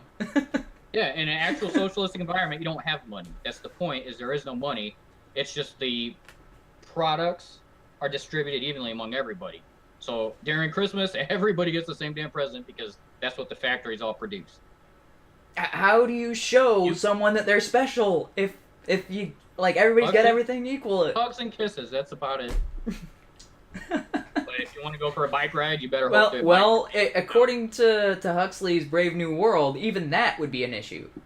Sharing your hugs and kisses with someone exclusively? No, you've got to spread that around equally to everyone. No, Brave New World. Have you read that one? Nope. No, that's the idea. Is eventually it gets to the point where society where it's impolite to not have sex with somebody if they ask you.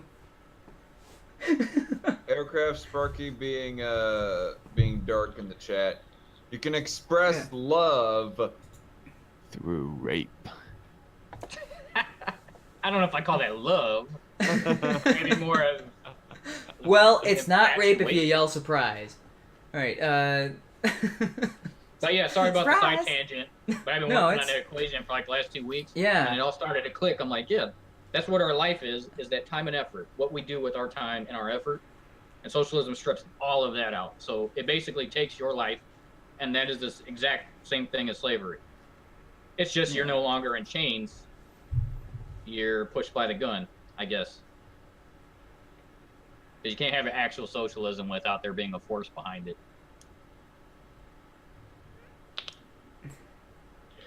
Now, you see, true socialism has no government.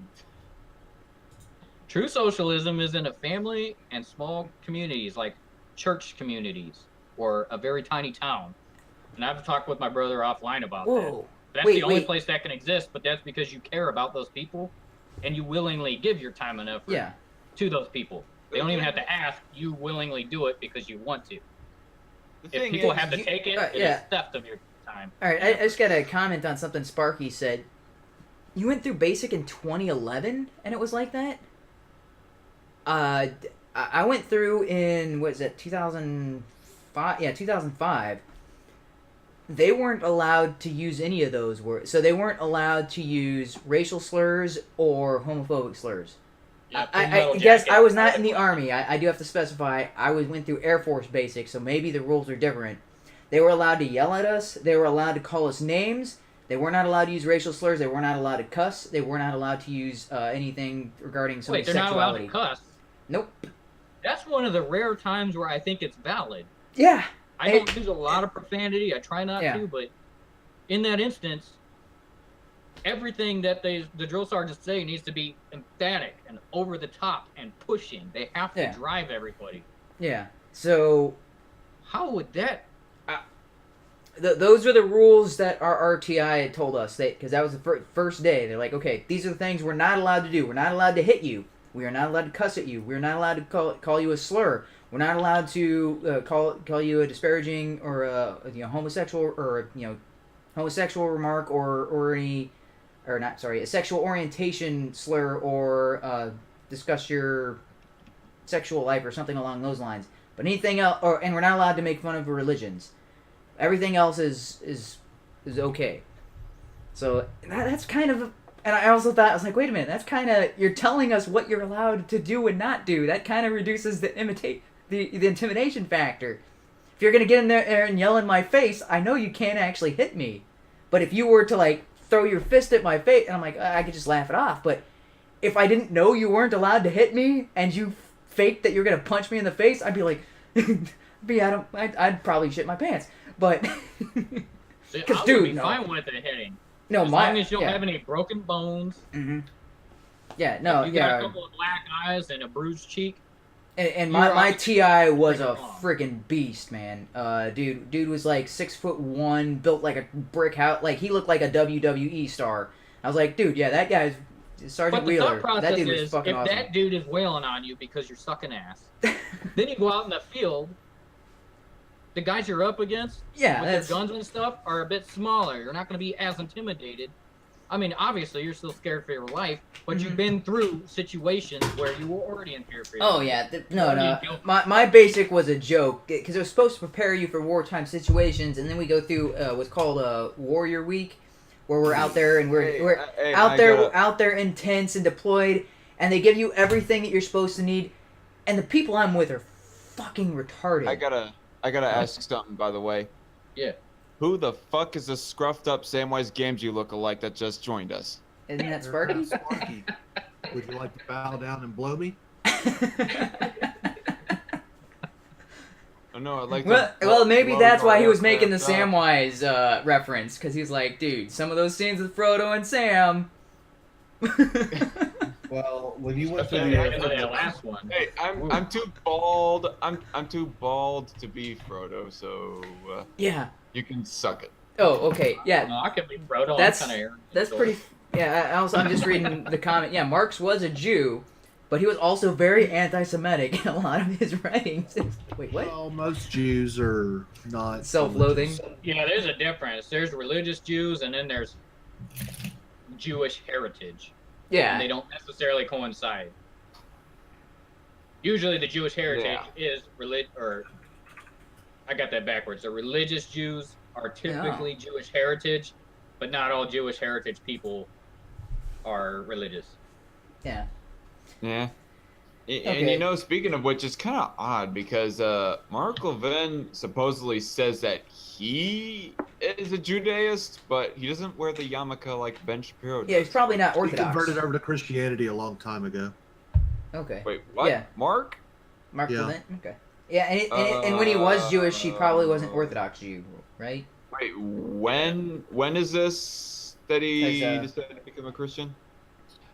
I'm pretty sure he did. I don't know when. It's not like me and him are drinking buddies, so Well, the last time that I heard him say anything specific about his religion, he said that he's a Judaist, or he said that he was Jewish in his religion when he was talking about religion. okay. Well, then he's Jewish. but again, I didn't go to his bro mitzvah or anything. So.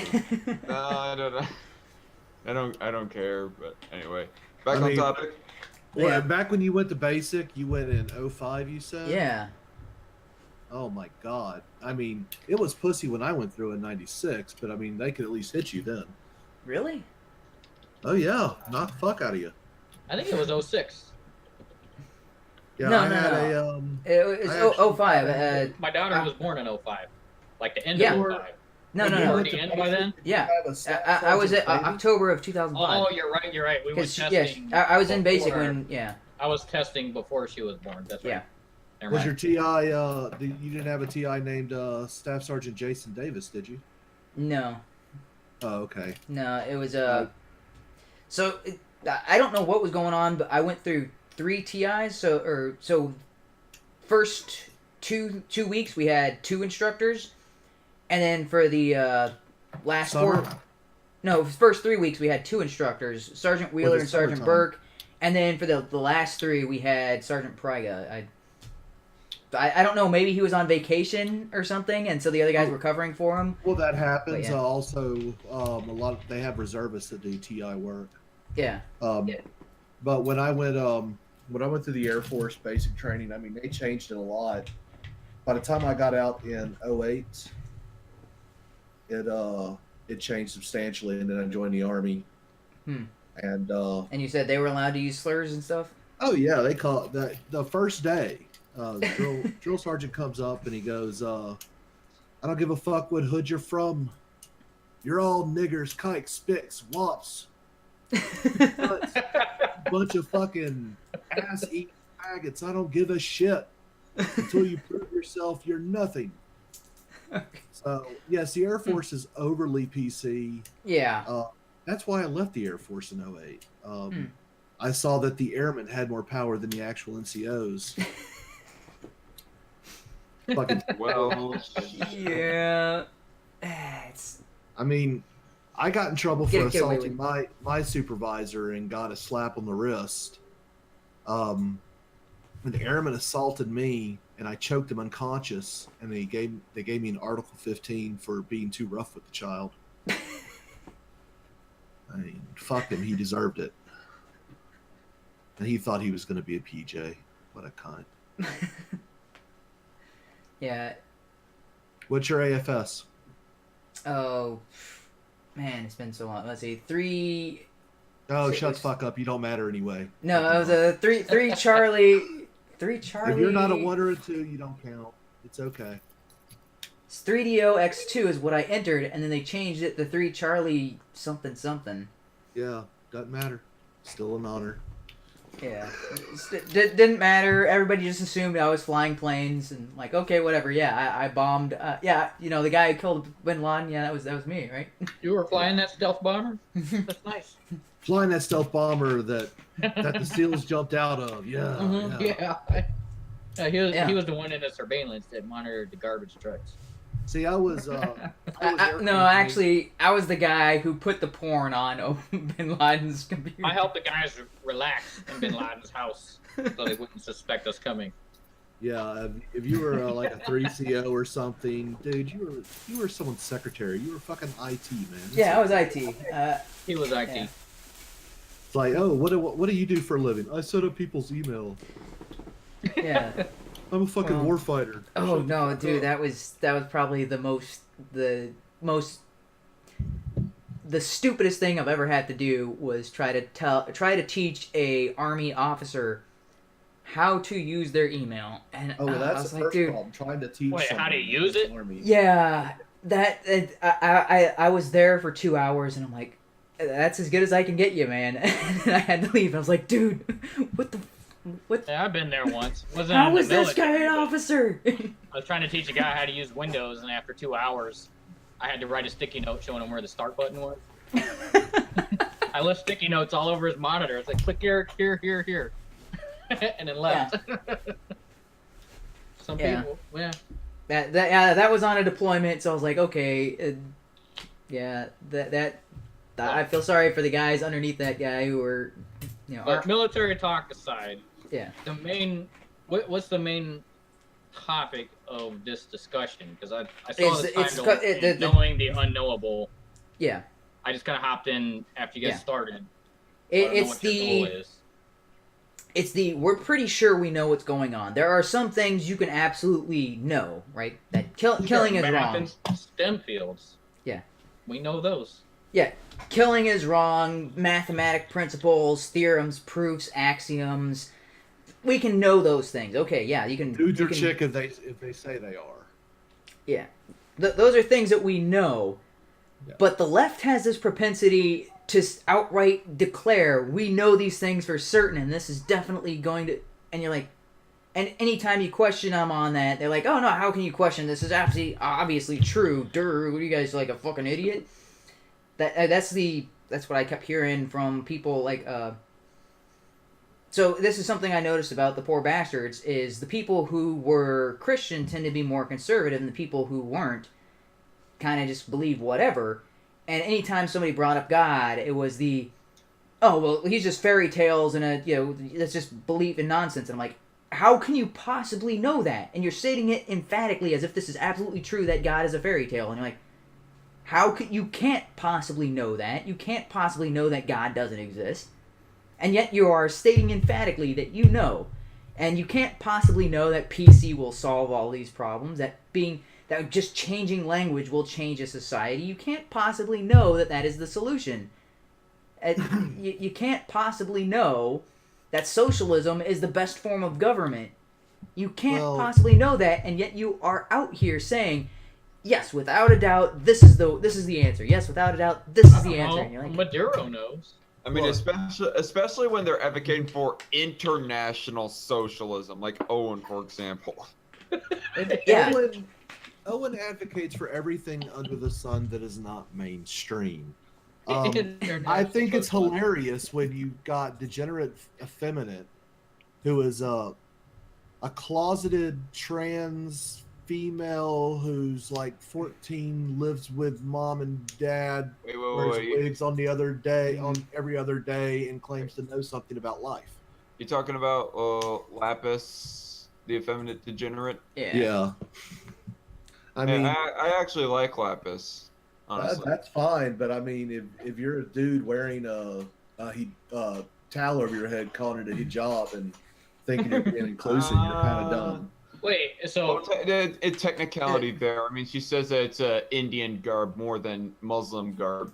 Yeah, That's I've been to that's not India. a- No, technicality. Is Lapis somebody that gets on these streams or chats? Or I don't know who that is. No, they blocked me, so they're not. I can send them the link to this chat. They're not gonna show up, but Because actual Muslims have a certain thing that they will wear as a hijab. You can't just wear Yeah. a towel over your head. It doesn't count.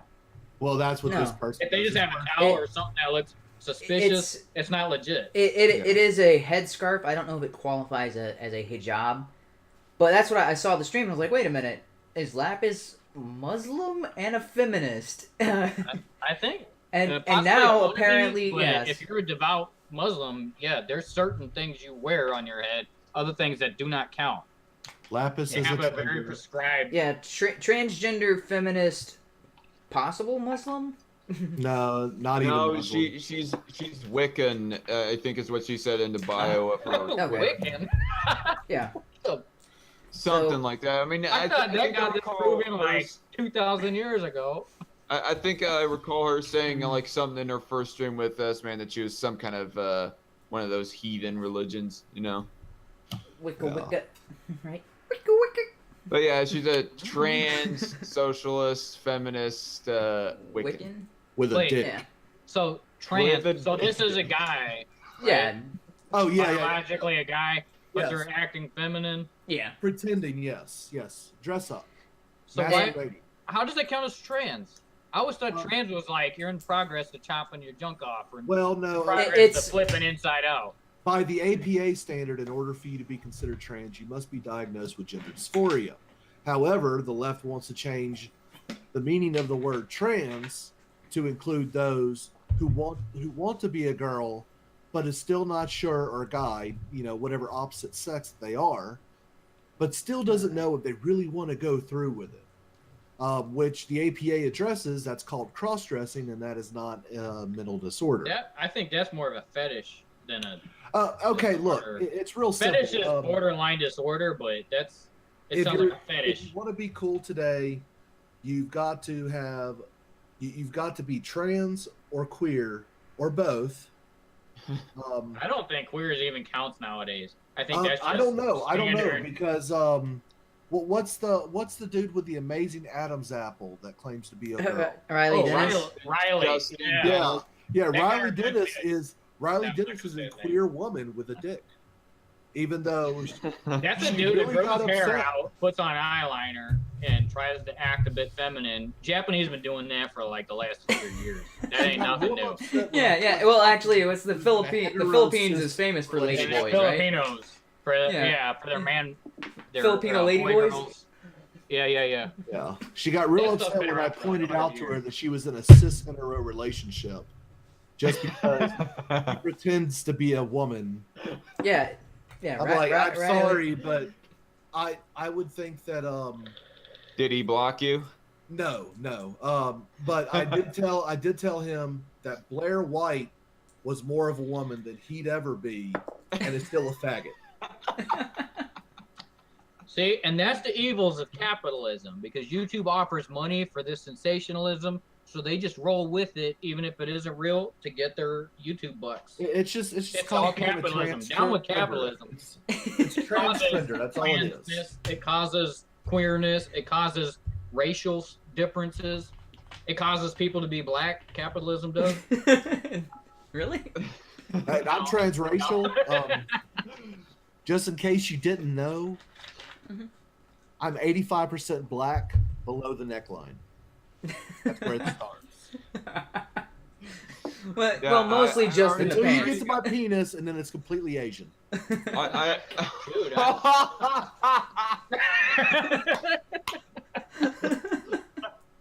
Dude, I dropped a cabinet on my toe. It's black now. hey, No. hey, Jermaine, Sinister, I gotta ask Actually, I you. did. When it comes to your No, to that's not true. your white side or your Asian side? My Greek side. Well, I always say it may not be long, but you know what they used to call me? Old tuna can. The bumps and mystery sides are all mine. In the words of Deadpool, I'm a grower, not a shower.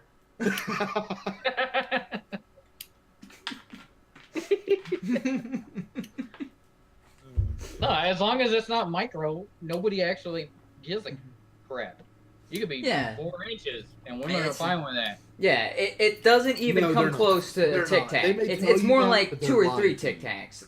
It depends on who you're with. If you're hooking up just to screw, they would prefer someone that's like 6 or bigger. If you're hooking up with someone because you both share a connection and you're trying to establish a long-term relationship, then they're fine with it. If Micro you're is like hooking 2 up just inches, a screw, and then you're... then why do you even care what they think?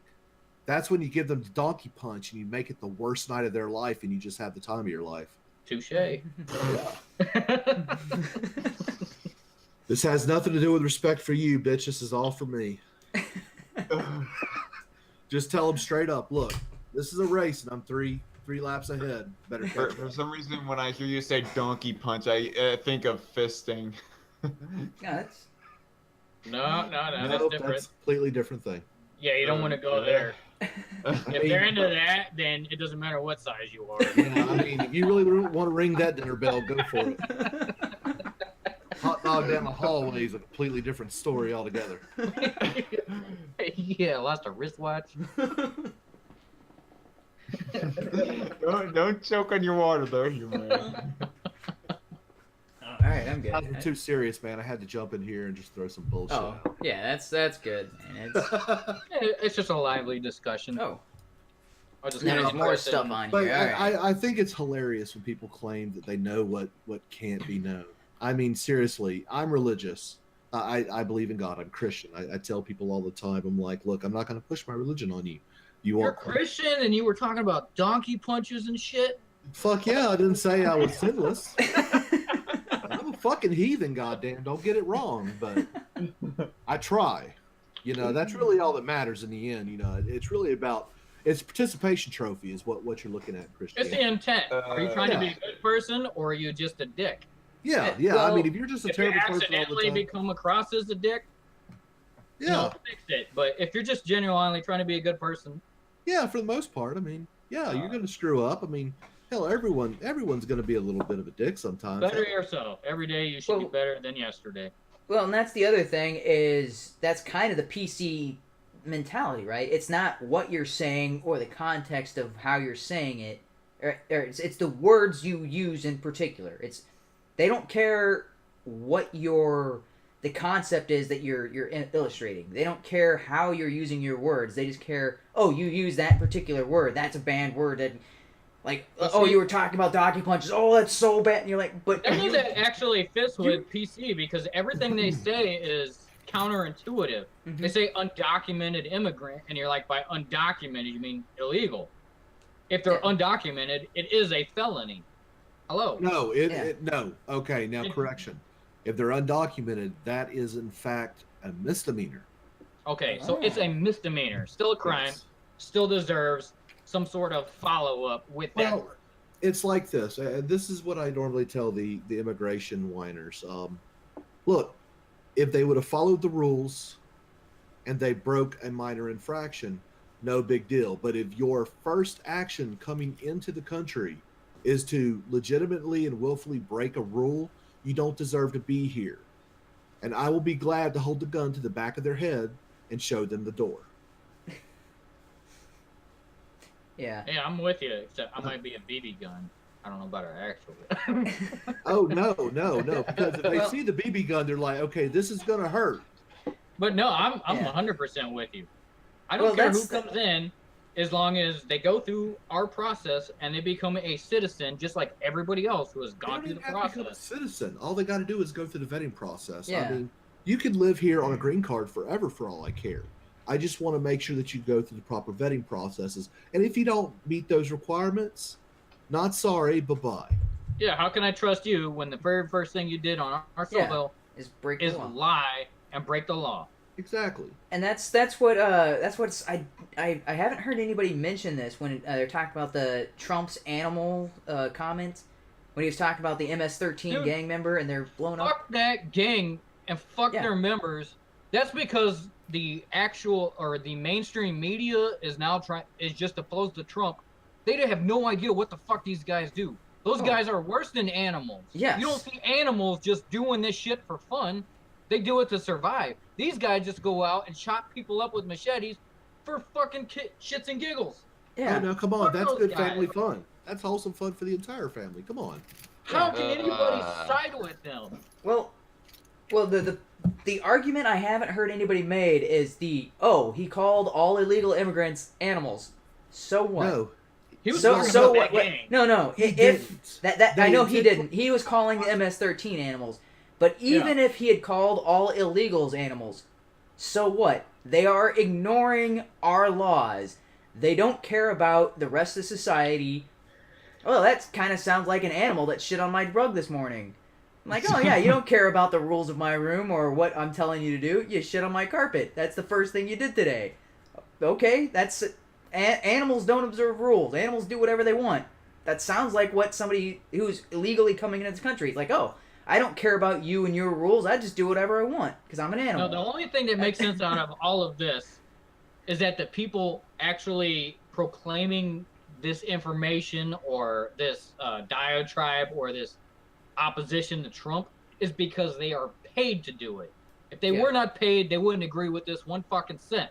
Because if you look at California, where they have some of the most mass illegal immigration possible, San Francisco's turned to shit. Like literally shit. Literally. They have shit all over the street. Yeah. Drug You're addicts shitting just garbage. laying out Yeah. there, and that's their own citizens. Yeah.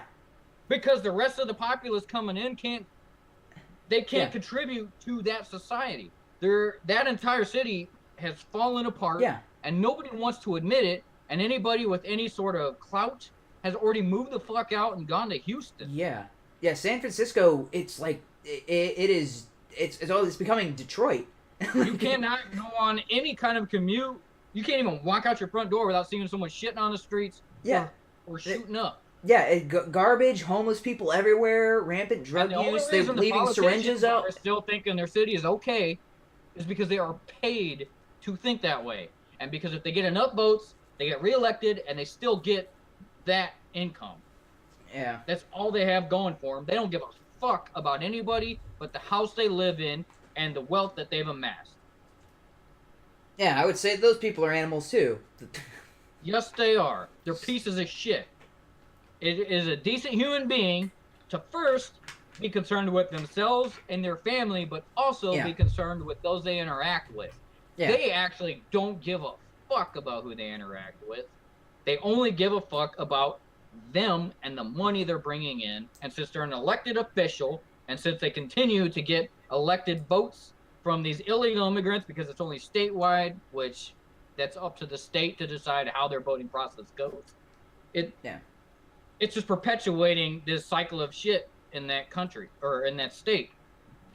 Yeah. And we have like actual proof. People can witness this with their own eyes, but all we got is mainstream media bashing Trump over calling a barbaric group that hatches people up with machetes as animals. Yeah. And that's not even a...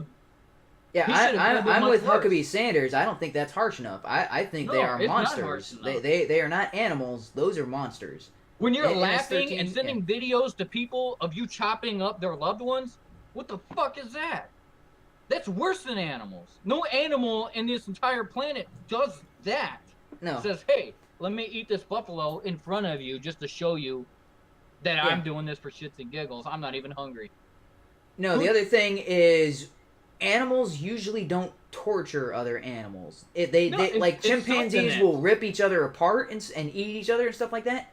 They won't torture. I have yet... I mean, maybe I'm wrong about this, but it's not common for animals to torture each other. But that's what MS-13... My cat used to throw mice around all the time just to use them as toys. Okay. Torturing their prey. I will say that, but gotta they have don't... fun with it. I mean, cats don't torture other cats, though, right? Or at least... And chimpanzees, when they go to war with other... It depends. If you've got dominance over something that's obviously weaker physically than you, sometimes it builds that boost of charisma and... Confidence. I don't know what the word is. Machismo. Okay. Okay. that you can toy with your prey. That Yeah. does happen in the animal kingdom, but ultimately the reason they have a prey is sustenance, is to kill them and eat them. Yeah. Well, because They I was don't saying chop yeah. people's limbs off and then send videos of this to their loved ones and saying, Or- look what we did. You shouldn't have been or- walking out on the street last night. You Or shouldn't have gone out of your shave somebody's eyeball while they're still alive, just to hear them scream in pain. Yeah. home. No.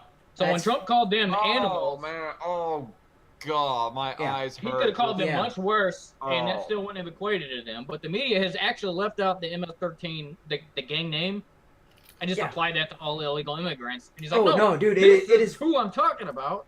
Yeah. My eyes hurt just. Of Yeah, the I- thought of like, having it's a like, razor "Ah!" swiped against them. Like, ugh. Dude, What? No, I don't yeah. even talk about that. I'm getting LASIK next week. No, I'm just joking. Yeah, But yeah, that's the type of yeah. So not I even cool enough to use razors. I mean, they like to use dull shit that way they can Yeah. hack Yeah, away. no Yeah. machete, just a chop. Hells yeah! I mean, that's Yeah. good stuff. I those mean, guys. that's good family fun. In the Sudan, Yeah. I hear. I Oh wait, so no, I've been there. Fuck, that place. Now they sucks. actually don't dismember; they just rape over there. Oh no, they no, they too. dismember. Yeah. Rape They is do all kinds.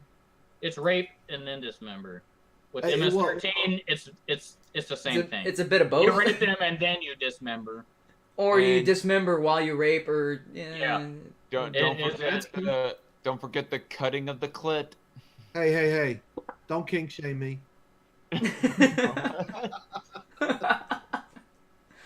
Yeah, no. So I don't think animals is harsh enough. I say animals is an appropriate term for anybody who disregards legitimate authority. But I call them a waste of DNA. yeah, MS-13, Or those guys are Right. monsters. Those I are, not, support those are no those longer abortion. yeah.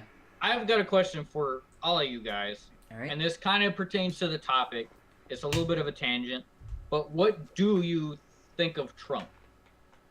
Ultimately, when he got elected, yeah, I voted for him because I fucking hated all of, basically Hillary and Bernie, hmm and the rest of the guys had no shot. So I kind of voted Yeah. for him, just saying, well, let's see what happens. And I think Trump still comes across on social media and with the verbose way he puts things forward as a dumbass. But ultimately, within the first 2 years, I'm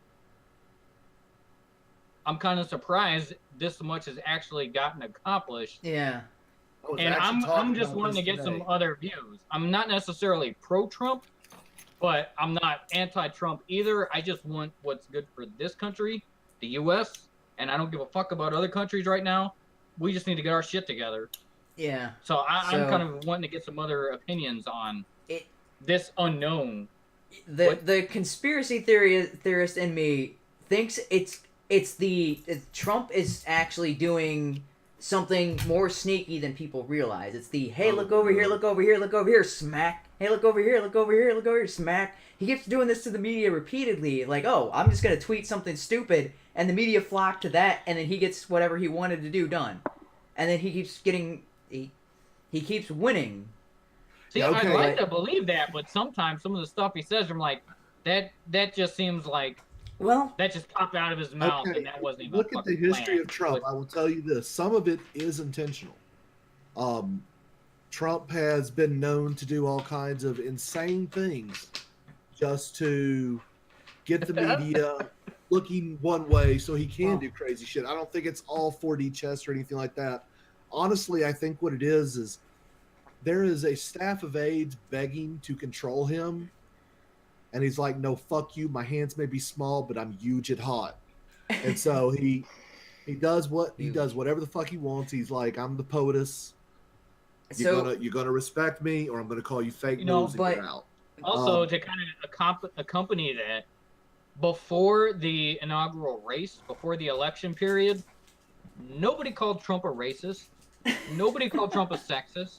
No. or They a didn't homophobe. think No, was he a got serious awards. candidate. Actually, people were asking him, "Are you ever going to run for president?" yeah. Okay, now For here's like the thing. 30 years, people have been asking him if he's going to run for president. And he's like, "Only if I have to. I don't They want were to." asking. Only if the country's falling apart, an gone to shit, award from then I the will. he got an award from the NAACP and was None of the homophobic, misogynistic, any of that sexist garbage came up until the inaugural race. I remember in the 80s, they were always asking him. He put out like a Monopoly game, a board game, Trump the game. And they'd be like, "What are you going to run for president?" He'd go, "I don't want to. If I need to, I will." And he did this all the way through the 90s. And then the early 2000s. And then Obama came in. He was like, "Oh, hell no." He actually did. He actually did for a while run for president back in 2000 for a third-party candidacy, I think. If you run third party, you're not really running. I mean, let's just be honest. Third parties don't make it here. I was surprised when he showed up on the Republican ticket. But like when he went through, you expected that he'd run Democrat? Well, he was a Democrat up until the point he decided to run for president. I gotcha. I mean, okay. The thing with Trump is that he actually was Democrat. If you look back 20 years, every idea he has is Democrat. Yeah. No, I know what you. I know. So far freaking left, he looks right, and so the Republicans were like, "We'll take him." Yeah. I know what you guys are talking about because he has a history of being a Democrat, nothing but a Democrat, and not really not a proven history of being a conservative or a libertarian or anything right-leaning like that. And so for the longest time, I actually suspected, mainly during the general election, I suspected that he was a Hillary plant, and so I ultimately ended up voting for Evan McMullen. Oh, but God. Then he points to Neil Gorsuch, and that kind of went bust. Okay. But if you think about it, if he was primarily Democrat, what has been the Democratic platform other than we're here for the individual people? Well, okay. He's been on the side of actually what's good for just your average person. What pretty much set him away from the Democratic Party is the fact that they would not accept him as pro-life Democrat. And see, you laugh, but the real thing is, in a Democratic Party, even if they had taken him on their platform, if the Democrat platform had taken Trump, he would not have beat Hillary. No, he wouldn't have. It was a slam dunk for Hillary. It was a setup. I mean, the DNC actually falsified everything to ensure that the coronation of HRC would happen.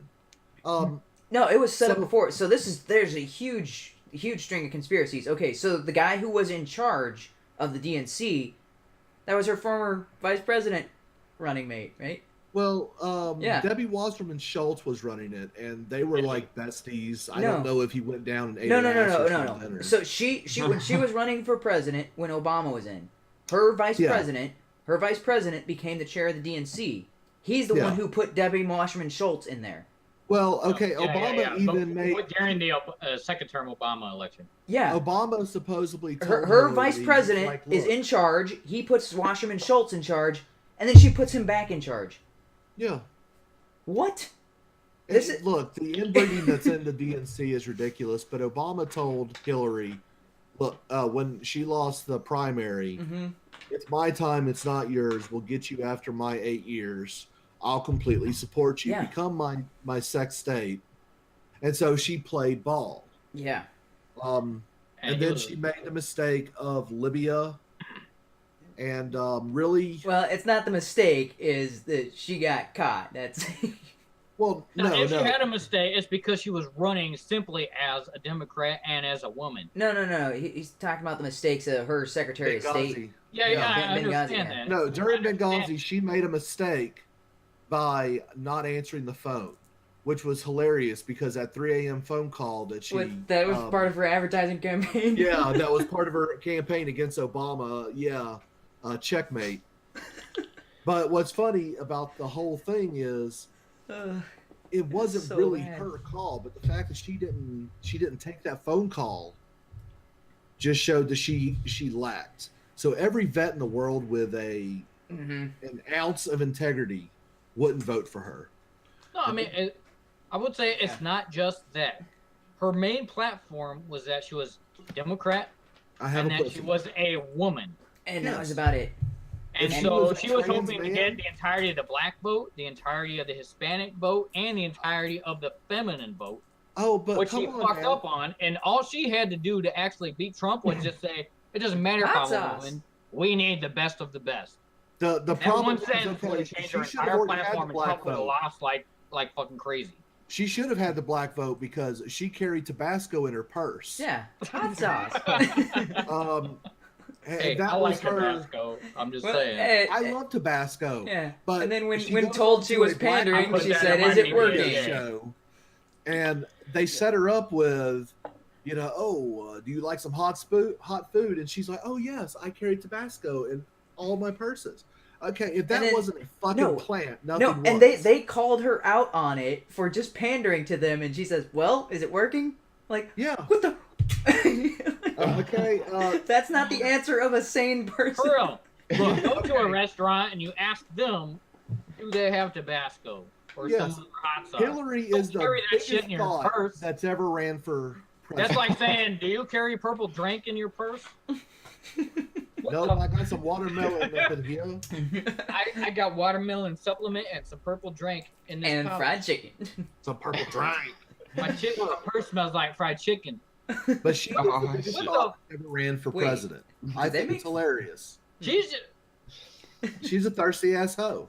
oh, I know, I understand. And more so Oh, after shit. Trump won because she did her That's book. the She did her that's the book worst tours. ever looking hoe of all time. I didn't Yeah. Her say book, she blamed about everybody. She blamed the women. She blamed black people. no, she she's still- blamed the yeah. government. She blamed everybody in her book. It's And it's she's it's still touring around blaming everybody. And you're like, what the?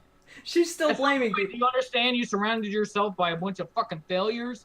At which You point you surround yourself understand with you did pedophiles this and shit. crooks. Oh yeah, no. And the other thing is the Anthony Weiner scandal was going around. It's like, Who the fuck would deal with that guy? He's First of already in all- a fucking scandal over sending dick Yeah. pics, and his name is Wiener, and then you His put him in name your campaign, alone should and have then helped you. reassessed because you dick pics. yeah. What? Well, no, no, The only thing that would and have no. been better Huma. is if Anthony was actually replaced with Oscar and then Meyer. That is the only way I would ever have him on my campaign staff. It's like, look, I have Oscar Meyer Wiener over here. See, I would have tagged him along and like, you know what? Fuck that guy. If anybody wants a real election, I'm the guy to go for. But if you want dick pics, yeah, he's on my party. But you know, Email him. And then everybody who's like wants dick pics can go for that guy. He would have probably got a shit ton of IMs and emails and yeah, her breastie Instant messages. who married Wiener Yeah, the Aunt Aberdeen. has Hamas ties. You know, so Yeah, I mean, yeah. you automatically got the sand nigger vote. I mean, so you play. Oh yeah, Right. I don't. And I don't for the think YouTube myself. censors, that wasn't This- me. That was The Sparky. stream's getting pulled down. The stream's getting pulled No, Oh down. no, Say about demonetized. the time on my stream. You're about to get a strike. You're gonna have to You said start the to SN stream word. on your brother's channel Yeah. instead. We Don't worry, I'll don't. host you on my channel. Here, Oh, I okay. can fix it. Yeah, your Just to channel's bigger clarify- anyway. Just to clarify, that SN acronym belongs to those of the far-reaching parts of the Muslim doctrine, not necessarily all Middle Easterners. I don't know if that helps. It's the ones that still wipe without toilet paper. Those guys. That's who he's referring to. Oh, the ones that say, "Hey, you with the hijab, bend down and lick my ass." Those guys. Okay. Hey guys, it's been fun, but I think I'm going to take out of here. Thanks, HUMANE, Yeah. for the invite. It's been fun, a real dynamic Yeah. conversation, and y'all have a good night. Aircraft, Have fun, man. Sinister, HUMANE. Bye bye. Yep, see you, Dark. Bye. Damn.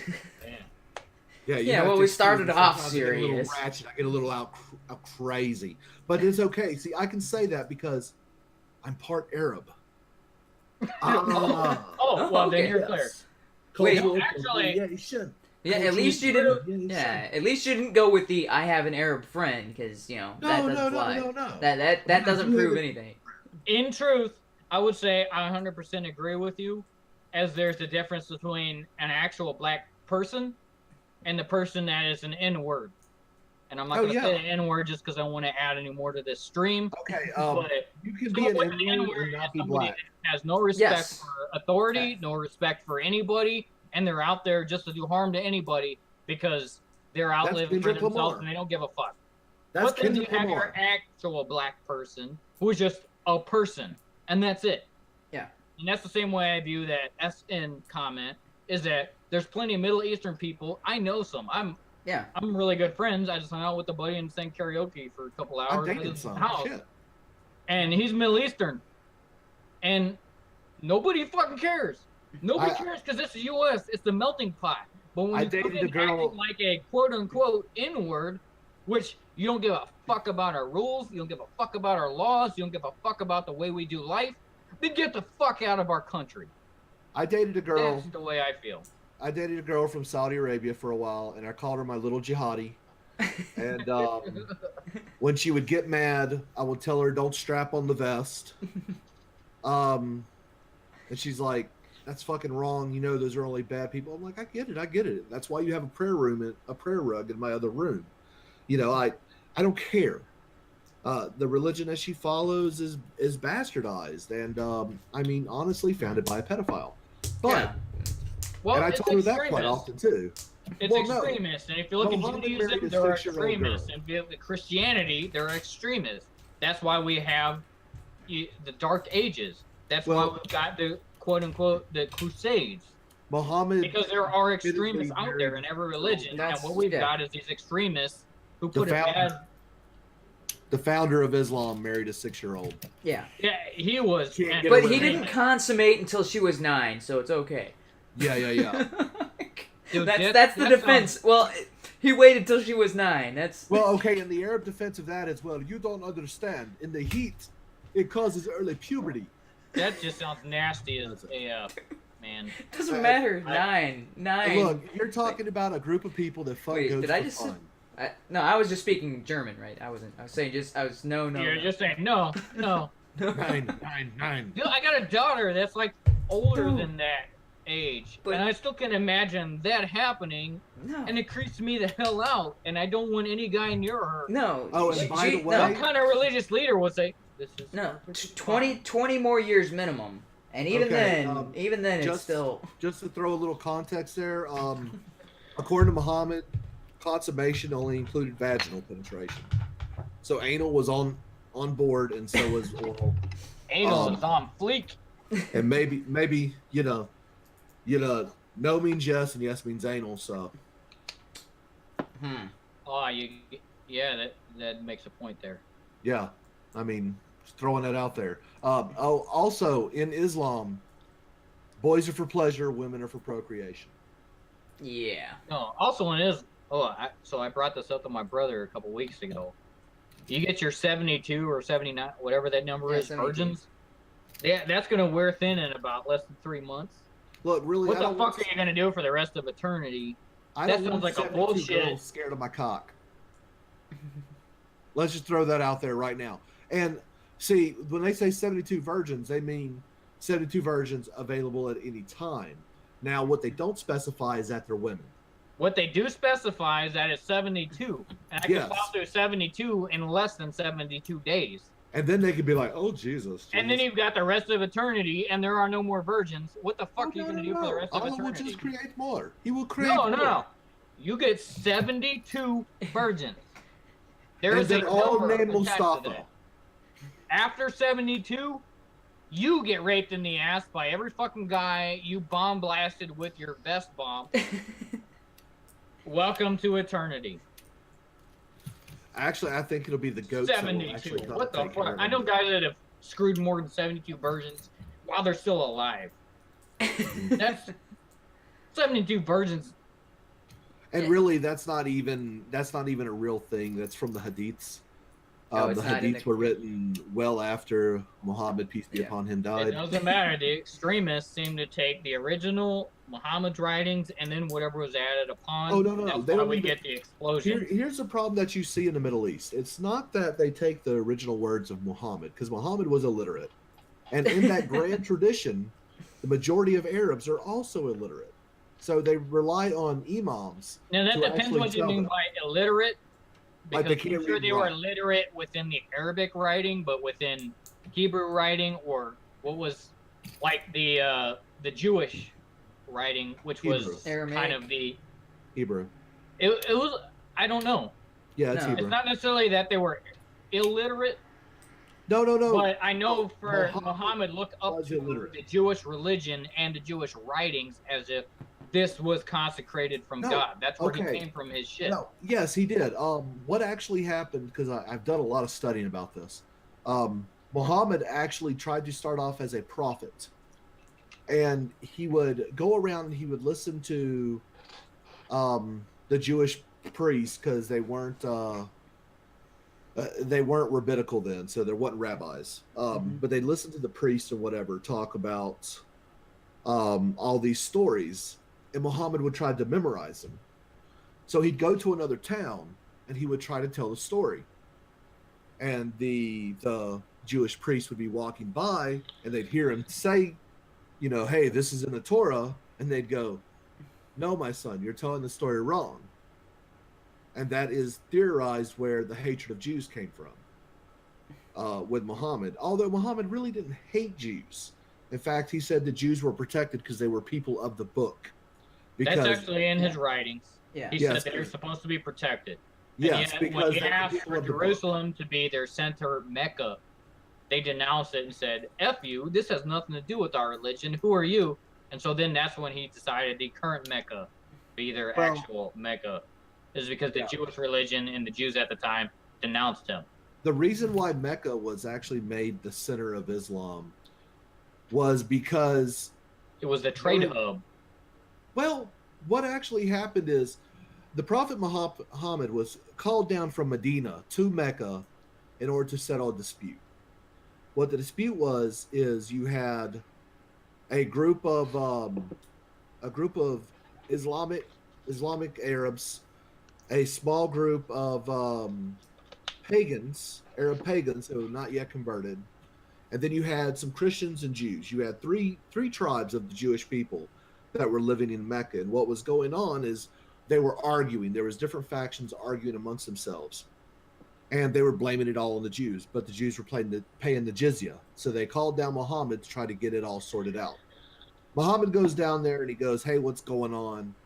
They're like, "Well, these Jews, they pay the jizya, but they still openly worship in public, and they're supposed to do that behind the closed doors." So he goes and he talks to the leaders, and he goes, "Hey, stop doing this shit, or we're gonna do something." And they're like, "Whatever." So about 3 days later, on the Shabbat, Muhammad decided to. Supposedly they were attacked. The city of Mecca was attacked, and so there was a call to arms. And part of being in the jizya is that, hey, you're supposed to respond to call of arms. None of the Jews responded because it was a Shabbat. They're not supposed to do any work on that day. Fighting is work. So the next day he calls all the Jews in. "Where were you? We needed you." And they were like, "It was the Sabbath. We can't do this on the Sabbath."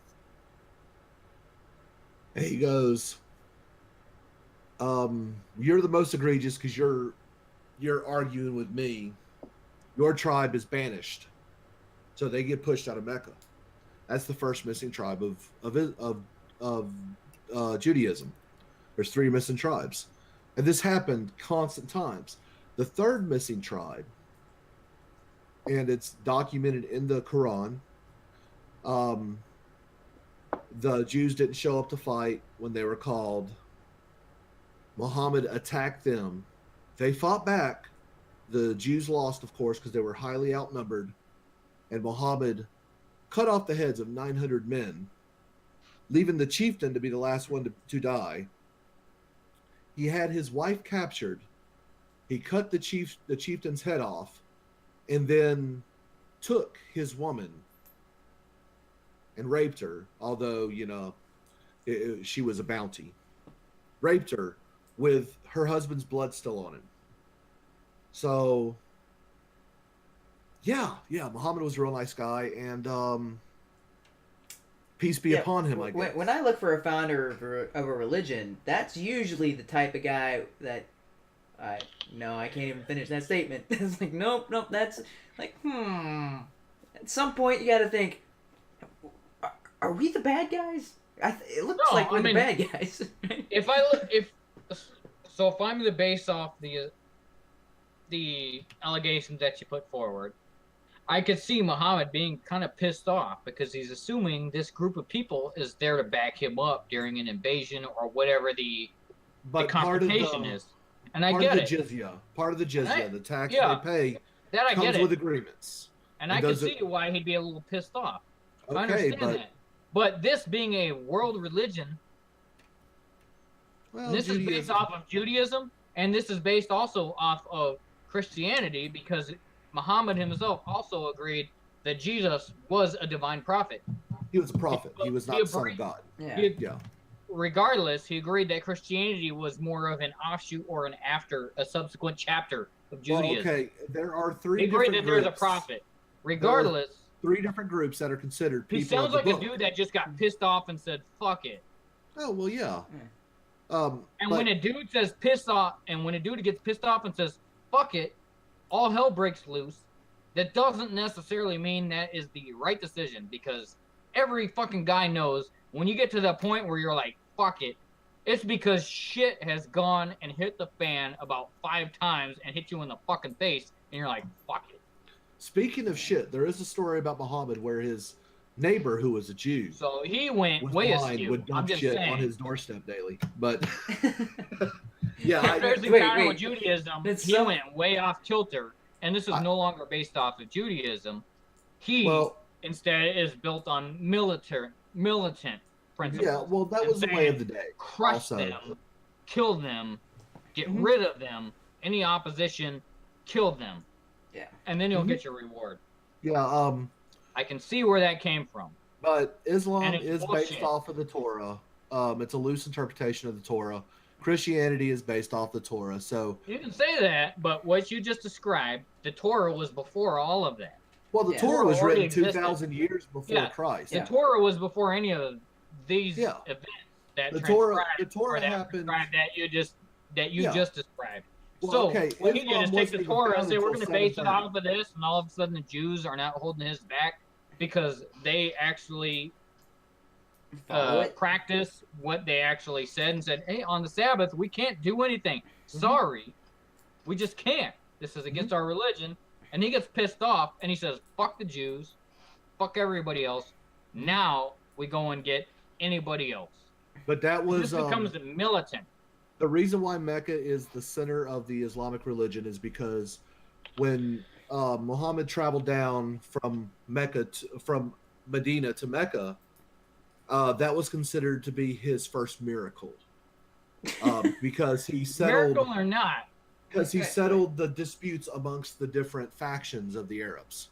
What he was able to do is a miracle by kicking them out and then killing them. That's a pretty. So what he was able to do is calm everybody the fuck down. Then what his principles enacted after the Torah is build a militant type of religion. Yeah. Christianity was quite militant for a while. Judaism is somewhat militant, not quite, but there are hints of it. Christianity is not really militant at all. It shouldn't be. No, Christianity was highly militant. If it is actual Christianity, it can't be. Okay, explain what you mean by highly militant. But as far as I take from the Middle Eastern Muslim doctrine, that is also highly militant, as in it's advised that you kill anybody that does not agree with you. Yeah. What you don't see in modern Christianity is the older scriptures of the New Testament. What you know as the New Testament today is not the New Testament of then. And I get that. I've read a lot of it. Okay, you see things. Books. You see these things like, and a lot of it was because of corruption within the church at the time. But I mean, for Christ's sakes, you have centuries of crusades. Yeah. Which were just militant movements by Christianity. Christianity you also get like the Council of Nicaea and them saying, "Hey, King James, let's go with this route and let's put the Bible in this mount." The reason why the King James this way, and I get it, and I understand there's books omitted from the original Bible that were originally included, and I understand all that. My aspect on Christianity is I'm going to take a step back, way back, and just get the general principle, which is you're supposed to love humanity. Mhm. God created humanity. God created so- every single person on this earth, and you're supposed to love it. And I understand that. And whether or not they are sinner or whether or not they are saint, Jesus really didn't freaking care because he had dinner with a lot of sinners. Yeah. He just sat down and said, I love everybody. And I Yeah. get it. And that's the point of ultimate Christianity. I But look when I at look at Middle Eastern doctrine and when I look at the Islamic doctrine, they start off with the basics of that, which is why everyone says it's so peaceful and why everyone says it's so, all-encompassing and wonderful. But then you look at what Muhammad built on top of that, which became very militaristic on top of that, and said, if you do not agree with what we say, you're an infidel, let's kill you. and see now I've got That's some really where fucked up thoughts on Christianity as a Christian, but buckle up because this one's going to be Okay. fun. Hey, bring it on, man. Bring it on. If you Bring look it at the Old Testament, you had a very vengeful, very forceful God. Mhm. You Yeah. know, hey, Yes, kill yes, your yes. son, sacrifice. Well, then God had his own son, and his rhetoric kind of backed off because he was like, "Whoa, I was kind of a dick." So God was infallible. Don't get me wrong, but he was kind of a jerk. But then It he had a depends kid. on the scope. Grew up. Yeah. And I don't mean to interrupt you, Yeah, sorry, but if you're looking at the scope of a couple 100,000 people to prove an example, and then you're looking at billions of people to carry on, Well, it's a different I'm- scope. Well, I'm looking at it like this. I God understand. changed- I God changed his understand. attitude after he had his son. mhm. And I believe part of that was the maturation of God. It's not that God was fallible ever. It's just more along the lines of his attitudes, his point of view changed when he saw his son. No, that's not Again, accurate. it's hard kind to of say fucked up because- sounding, but it I- makes sense when you think about it as a parent. Like No, I'm a that I parent. understand because you look at the Great Flood, he wiped out of all of humanity except for Mhm. a family. Yeah. One family. And I can kind of see that. If he was rash, so if you look at this from a programmer mindset, he looked at a bug and said, this bug incurred a lot of stuff I did not anticipate. I see a lot of stuff from this bug that I didn't want in this program, and I'm going to eradicate it. I'm going to just delete everything. And See, he I don't deleted think it all except for the one core code that he thought was pure. And he said, I don't "This is really what I think that intended." he I get it. said it's In terms of- defective. This I think isn't what it terms of a was- programmer. I'm just saying. Yeah. If your Well, core okay. code got interrupted and got expanded beyond what you anticipated and what you actually wanted as the outcome, your ultimate desire is to scrap that and start over. Well, But I'll keep the one piece that actually worked. I look at the whole giant flood thing is we're told only one family is spared. I think multiple families were spared across the world. However, because basically you don't know. The Bible is written from the point of view of who wrote it, which the world was very small at that time in their mind because lack of being able to travel. I think multiple families, because otherwise we're all inbred and there's something fucking wrong, and I just Well, don't buy into that. matter if e- the even- inbred even people by are that perfect to logic- begin with. Even by However- the logic of the inbred, everybody is the descendant of Adam and Eve, so that's even Mhm. more inbred than the descendants of Well, Noah. okay, this is the way So- that I look at it, though. I think what God did is God said this: I gave these people free will, Yeah. and it has devolved so quickly. I didn't make a mistake. They made a lot of poor decisions. I'm going to hit the reset button, and I think that's what the flood was. Yeah. I think would the say flood was that's a what he said reset it button. was. Yeah. That's what he said it Fundamentally, was. yes. The flood was a reset button. Not necessarily that he made a mistake, but that his code or his principle may have been contaminated. If I'll put it that way. I'm just So real careful here's- about here's- the whole blasphemy thing there. No, you no, know? no. Yeah. Here's the thing I'm a little bit worried of. Do we have a God that's omnipotent, all-powerful, all-seeing? Yes. He understands present, past, and future? And Of then how course. could he have not seen this coming? Or Well- two, do we have a God that is all-powerful, and yet he is not necessarily omnipotent, and therefore could not have seen this forthcoming? So when his Well- mistakes are present in his face, he says, let's restart. No. You So know, That's So where this is- the the turmoil Alright. comes into place, because if the God I believe in as a Christian is to be omnipotent and all powerful and able to see present, past, and future, he would have known this to be Yeah. the outcome. Therefore, Well- this outcome would have been a plan to greater enhance whatever his plan was. So Otherwise, why did you condemn the entire planet to death other than this one family? What? That's a major fuck up. it's not. No, it's not. It's It's to disprove the devil's claim. So this is what I've been studying recently. So the original claim of the devil, when he came, Yes. so Satan was rebellious. He came down and he tempted Eve in the Garden of Eden. He said, "You will not surely die. In fact, you will become like God, knowing good from evil." Right? Yes. That was the lie. So Yeah. the inherent so not only was he saying God is a liar, but he's also saying God is withholding good things from you, and you should ignore the commands of God because God isn't a good leader. Those are three things that are being expressed in his statement. He's lying to you, he's hiding good things from you, you're better off with somebody else in charge. So those are three claims made by Satan, and God has to disprove them all. He's like, okay, those are the claims that you're making against me? Bring it on. Show me that you can do better. Show me that you are a better ruler, because it says in the Bible that Satan is the ruler of this earth. God has said, okay, I've set up a paradise earth. I've given them everything they could possibly want and need. I gave them all the commandments they need.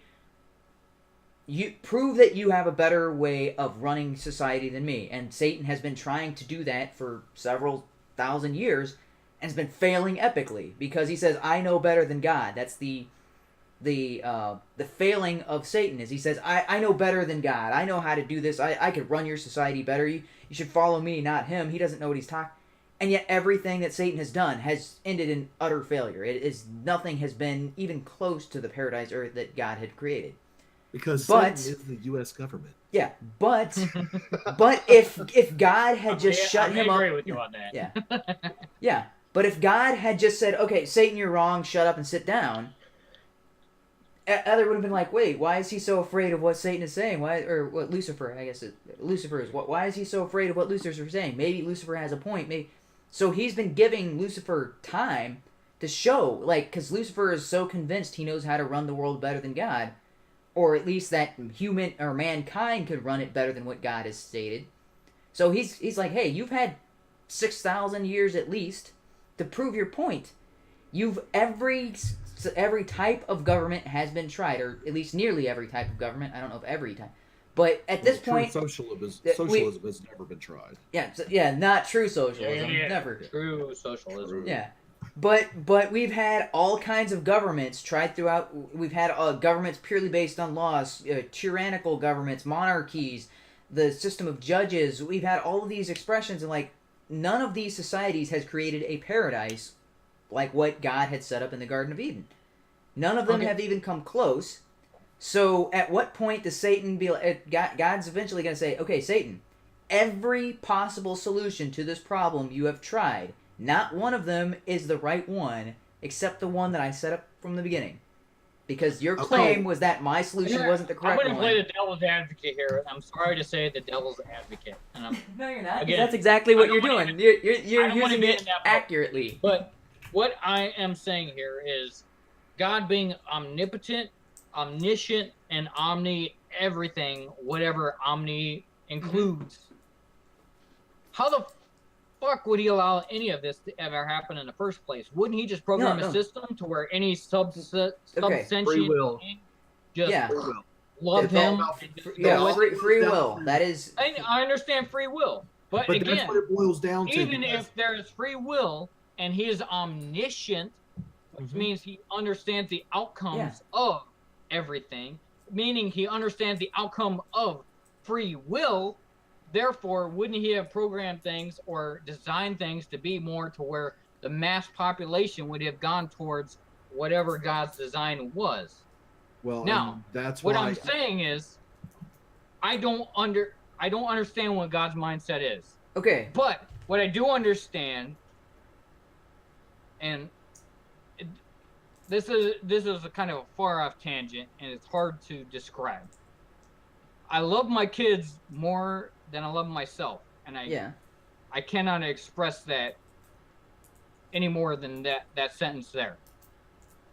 So, I'm also wondering if God understands that in order to understand true love, you have to understand true tribulation. Yes. You have to understand trial without knowing that true love is the consequence or is the outcome of said trial. Yeah. Therefore, without this hardship, we don't understand what it means to love another human being.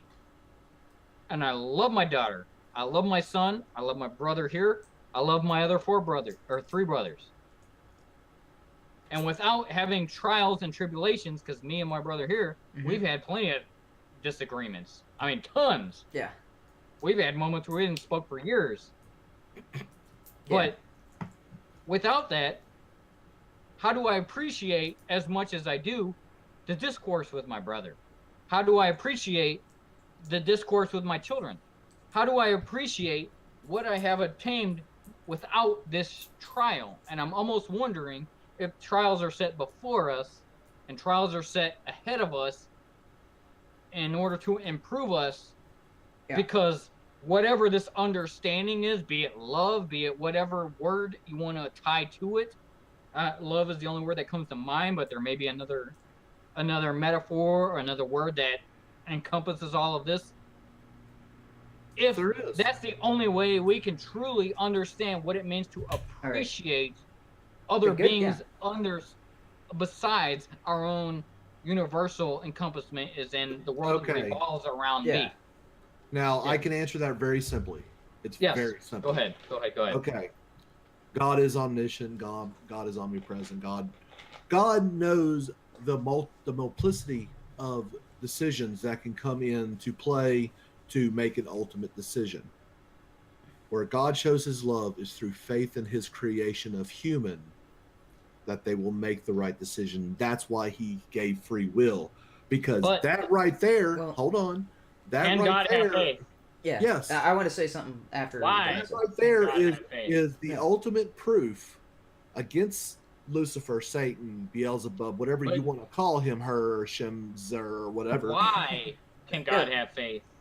Because God knew that his creation was good, and ultimately more would side with the good than with the evil. Yes. It is faith. It is faith alone. So, why I believe in God. Wait, faith Daniel, alone. before that you assumption, go. that assumption right there. No, before you go. And this leads to the overall discussion. Hey, what about my turn, Does that mean the sacrifice of some is better to the greater good of the many? Okay. And can we, as humans, make that sort of choice? So should we say... Probably should let your brother talk, I'm just saying, can we sacrifice some and say these some should degrade and should die and should downfall because it behooves the many?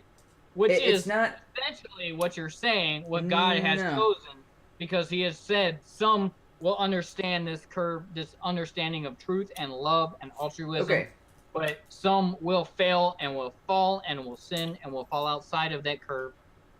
So, So I'm going to answer that real quickly. So that's like saying a teacher designs a test. There's a certain score you need to pass that test. They give you all the answers beforehand. People still fail. Fuck that teacher. That's essentially what your argument comes down to. No, because that's what God has done. God has set up a test. Hey, hang on a second. God has set up a test. God has given everybody the answer. Some people study. Some people pass the test. Other people don't give a shit, and they ignore the test, and they answer every question wrong. Those people made their choices, made a decision where everyone could pass. Well, okay, that's what I'm going to get into. So that's what I'm going to get making a test that everyone could pass. What's the point of it? That's okay. So you brought up your children, and I'm going to use them in this example. Do you protect them from everything? No. Do you protect them from everything? Like when they fall down and skin their knees or whatever, you pad your room and you make sure that nothing. No, you don't, because you understand they need to make mistakes to learn. You don't protect them from all tribulations. You allow them to make choices. Like sometimes you say, "Hey, go to bed because you got to wake up early in the morning," And what do? They ignore you and they stay up late. And then when they wake up in the morning, they're tired, they're cranky, they have a miserable day. That's what God is like with us. He has said, okay, this is the right thing. Don't stay up too late. You've got things to do. This is the right way of passing the test. All you have to do is follow it. But he allows us to make the mistake so we learn to grow from it. And everything that has happened is for our benefit. The other thing that is different about God compared to all these other scenarios is God can hit an actual reset button, and which is what he has promised to do in the Bible. He said he's going to create a new heaven and a new earth, and all things will be made new. Everything is going to be reset, and we will have the history and the memory of all the past failings. And this is what's called, during Judgment Day. During the time of Judgment Day, 1,000 years where we have a chance to get it right based on everything that has happened in the past. We will know for sure the correct answer, and we'll have a way of following the right path. Let me rebuttal that for a moment here. Suppose that God created a test that is not only universal, yet individual, which we cannot actually do as a society nowadays. It doesn't actually make sense. Mm-hmm. It is universal, yet individual. Mm-hmm. Meaning, every person has the potential to pass the test, yet not everyone will pass the test because it is still a test. Yeah. Right? I don't get why that needs to be individual. That would just be universal. No. The chance to fail still exists, but the deal is... Let him continue. Let him continue. It's not that there is one test for everybody to pass, but that there is an individual task for each person to pass. And while each person may have a similar type of task, it is slightly different than the previous or accommodating or next to person, yada, yada, yada. Yeah, that's right. That's so stated each person by... has their own life to live. But do you that's know what stated by the question is? But no, that's... It doesn't matter what the question is. It matters what the test is. No, and okay. The test is, are you able to pass? So, okay, I just want to say that is there's biblical reference for that, man. Kitty God, I would look at a test that says 20% are just going to be lopped off and tossed to the side.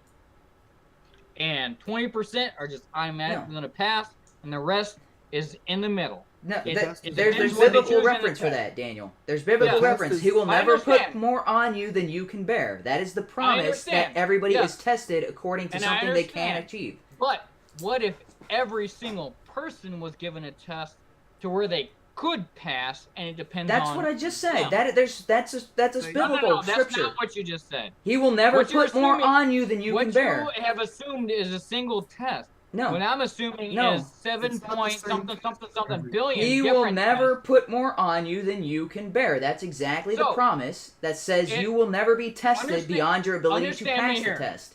If a guy decides to drink beer, and for one person, beer is an ultimate sin, and dude, hey, you should are you drunk right now?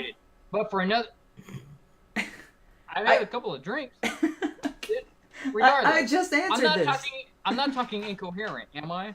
No, you're just a little belligerent. You're just a little belligerent. I just answered that. If he's not going to put more on you than you can bear, that means every test you face, you can pass. Yes, I understand. But what you're missing from me is that means everybody can pass. Yes, everybody can. There is no margin of this minority doesn't pass. No. Which is what you kind of attenuated to during your first path through. What he was saying is that people will fail because they make the wrong choices. Yes. The actual questions is dependent on the word of God. Yeah, everybody can pass, but not everybody will pass because they've made the choice not to pass. Yes. And I understand that. Yeah.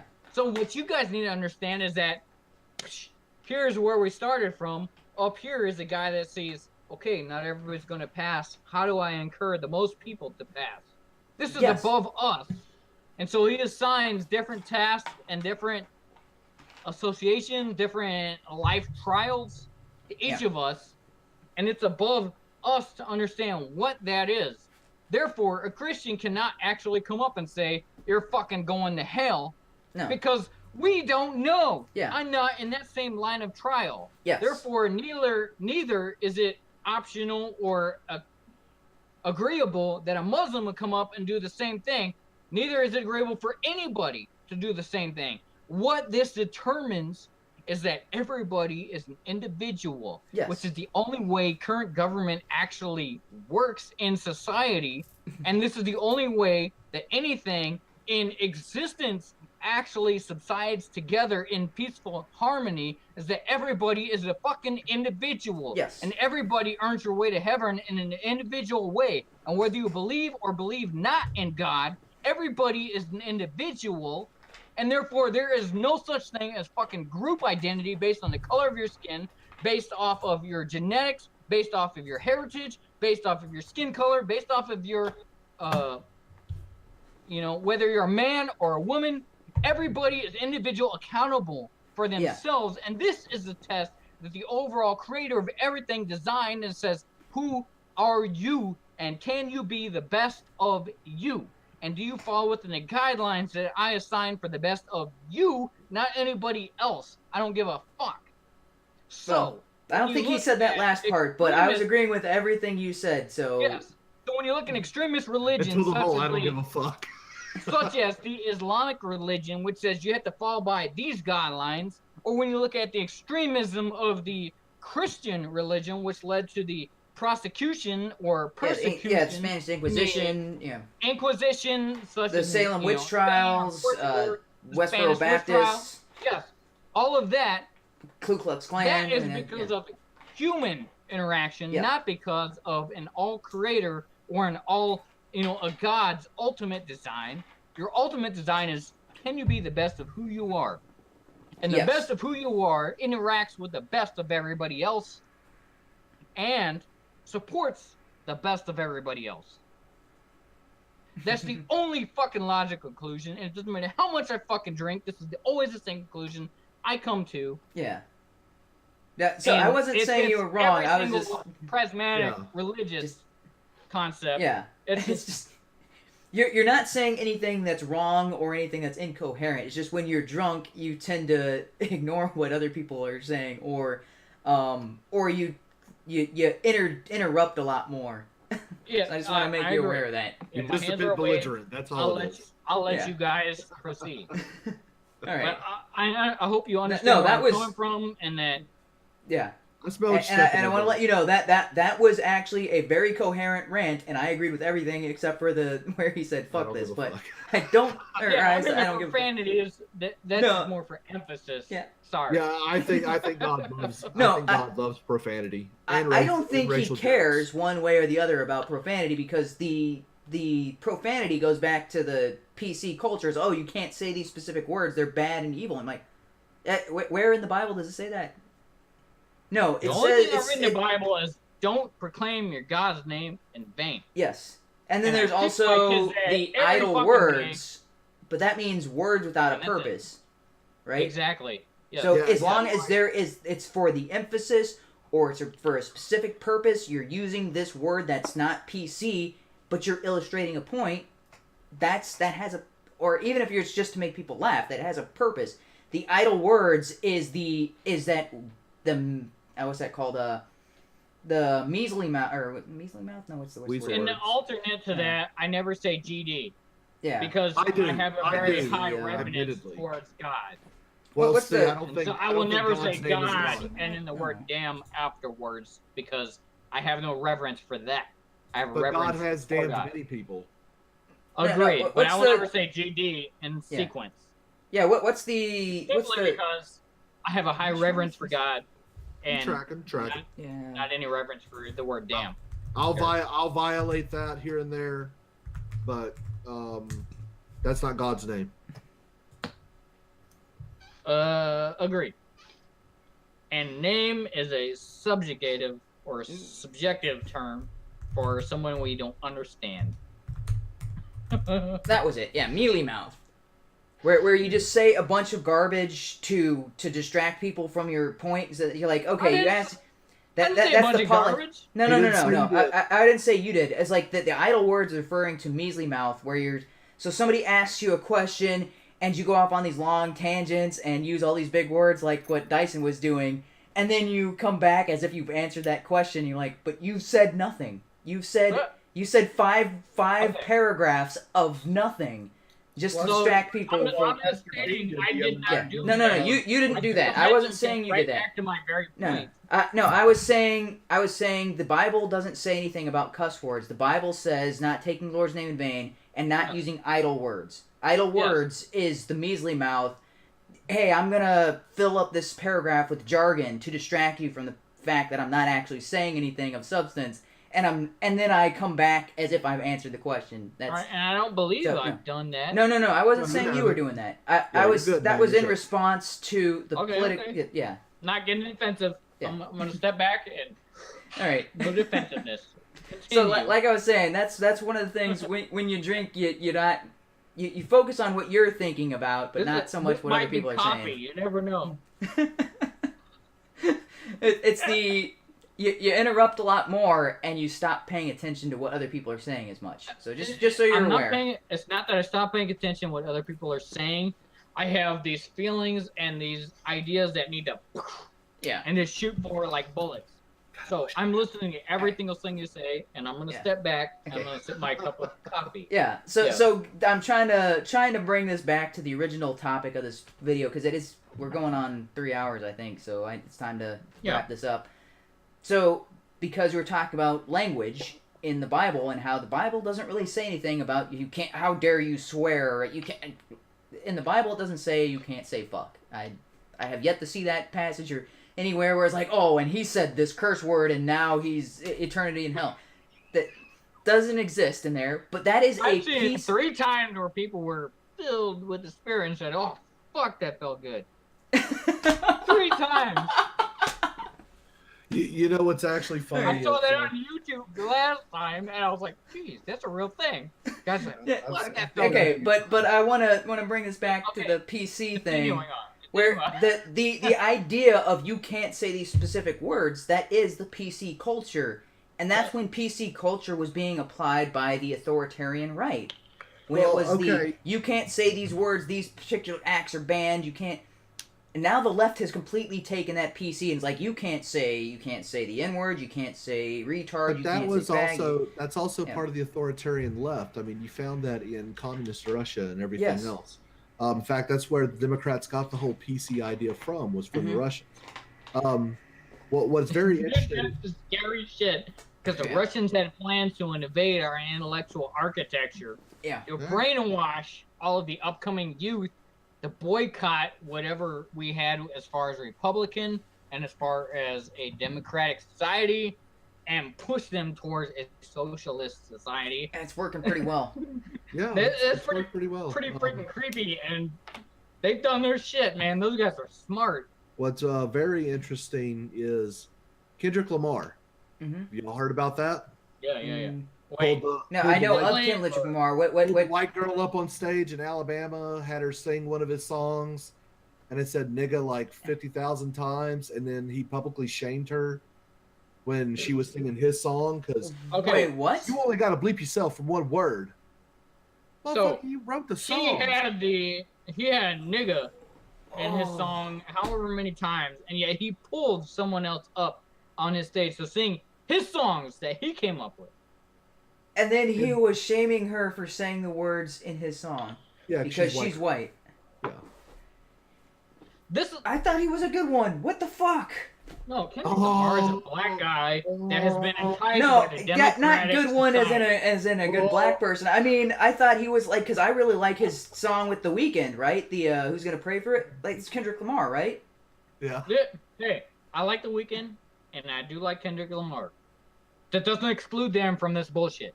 No, I thought he was one of the more intelligent people in the music industry, not a good one as in, oh, I thought he was a good boy. No. Dude, you listen to freaking people like John Legend who are like right in the fucking middle criticizing what's his name? Okay, I look at it like this. Legend Kendrick Lamar and didn't really do too much. Kanye too West, bad. that's who Oh. he's criticizing and Yeah. saying, hey, you need to come back to our side. And Kanye's like, what the fuck are you talking about? There's no Well, side. Kanye's officially white now, haven't you heard? Yeah, he Oh lost yeah, his black I saw card. that. I saw that tweet from Snoop Dogg. That's fucked up. I mean, when the Dogfather says you're not black anymore. I mean, I guess that's how it goes. Because originally, I thought black had to do with the color of your skin. No, it's all about your viewpoints, It man. actually has Yeah. nothing to do with the color of your skin, but Wait. it has 100% to do with Okay. your ideology and your culture, which is So- fucking bullshit. So wait a minute. If it's not the color of your skin, and if you believe the wrong things, you're no longer black. If you believe the right things, are you an honorary black? No. No.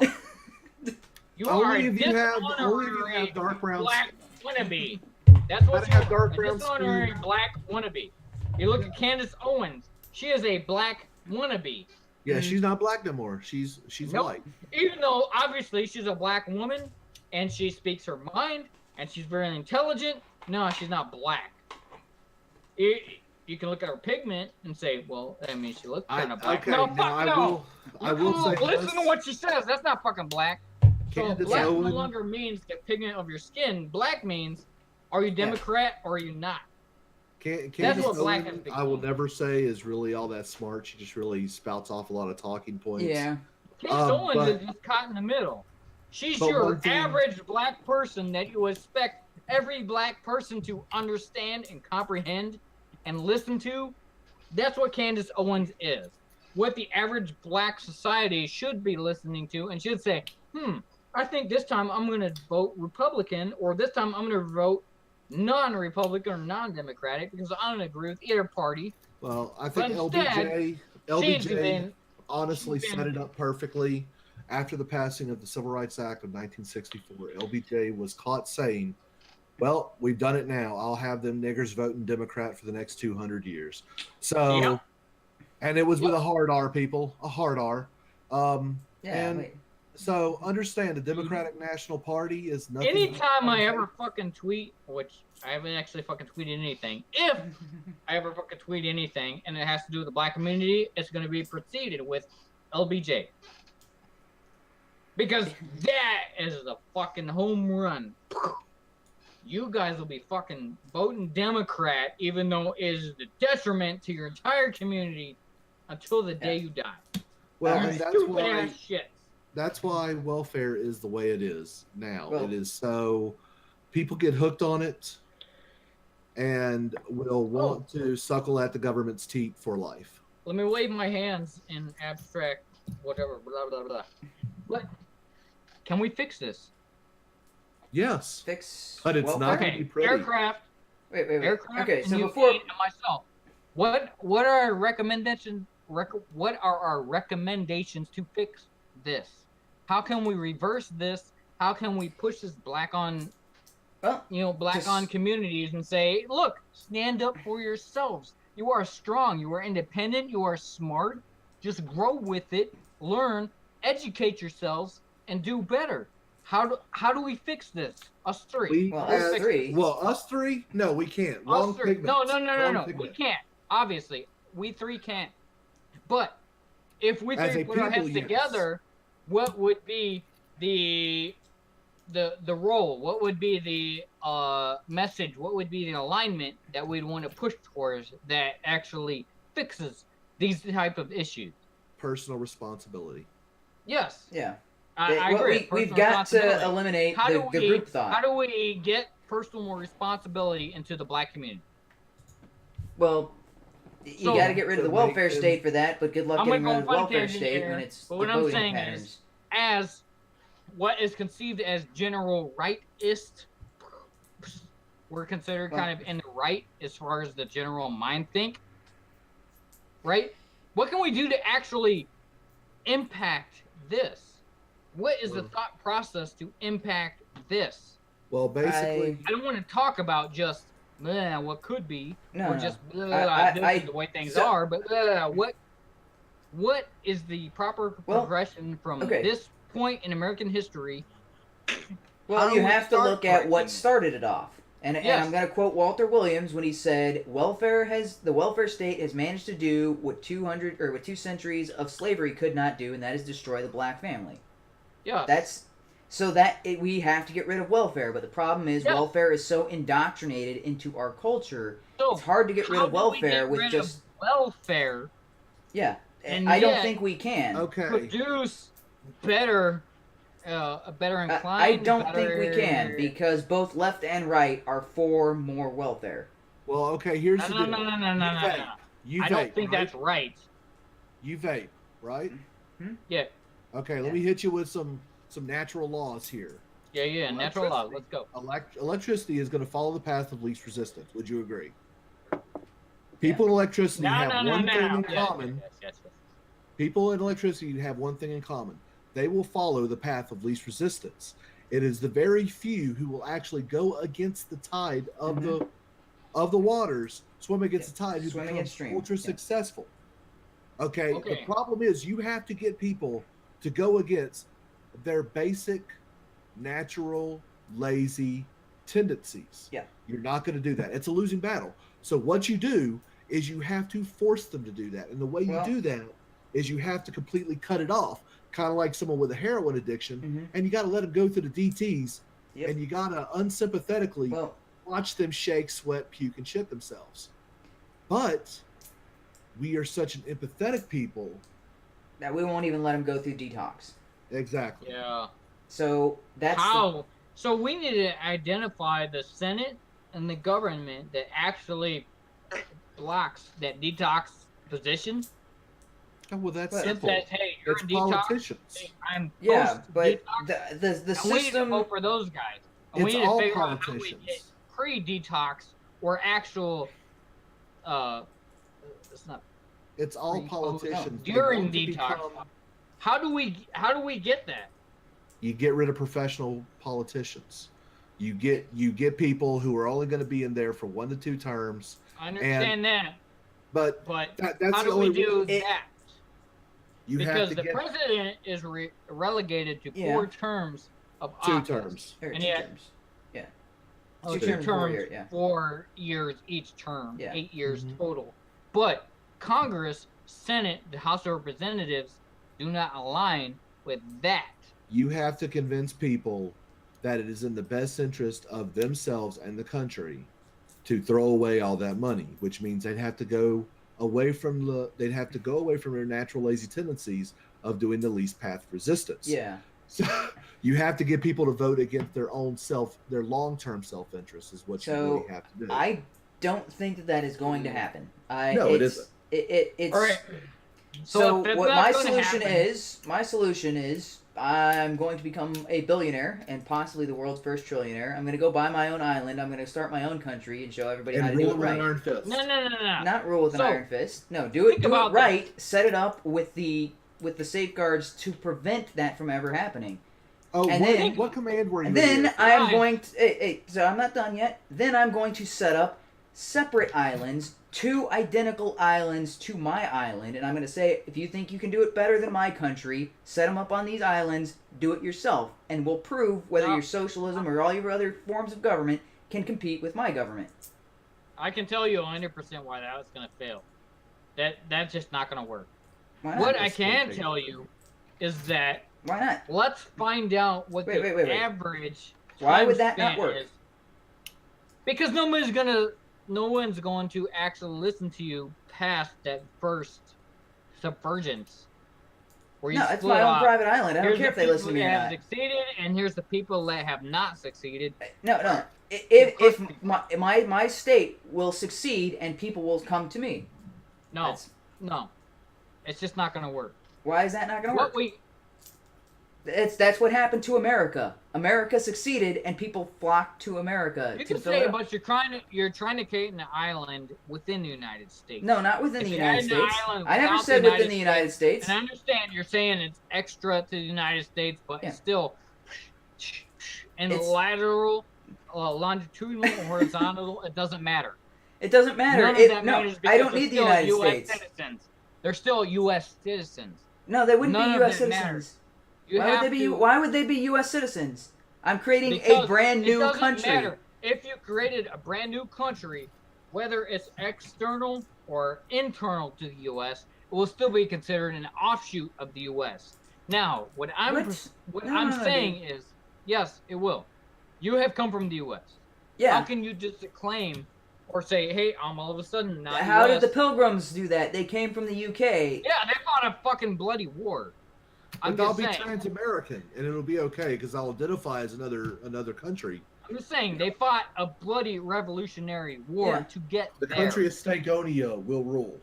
What I'm No. saying is, what we need to do is identify, and yes, you are on the the principle of the idea is we need to get people off of this welfare mentality. Yeah. How do we get them onto the I can do it myself mentality? I don't think we can. I would hope that we can Yes, get through. I we hope that we can can. get there with And philosophy. therefore, I'm hopeful. If we take the All right. income that's being put towards welfare programs and put toward Okay, now you're the starting to money ramble. towards. Yeah, I understand. I'm trying to collect my thoughts. So we take the money that's being put towards current welfare programs, and we take that money and we put that towards societies or institutions that actually advocate for the best is the best. So we say, hey, do you want And to be then he like wonders do you want to why be a I plumber? don't Do drink. you want to be a carpenter? Do you want to be a salesman? Here's how you be the best. We put them through that schooling and we push them out.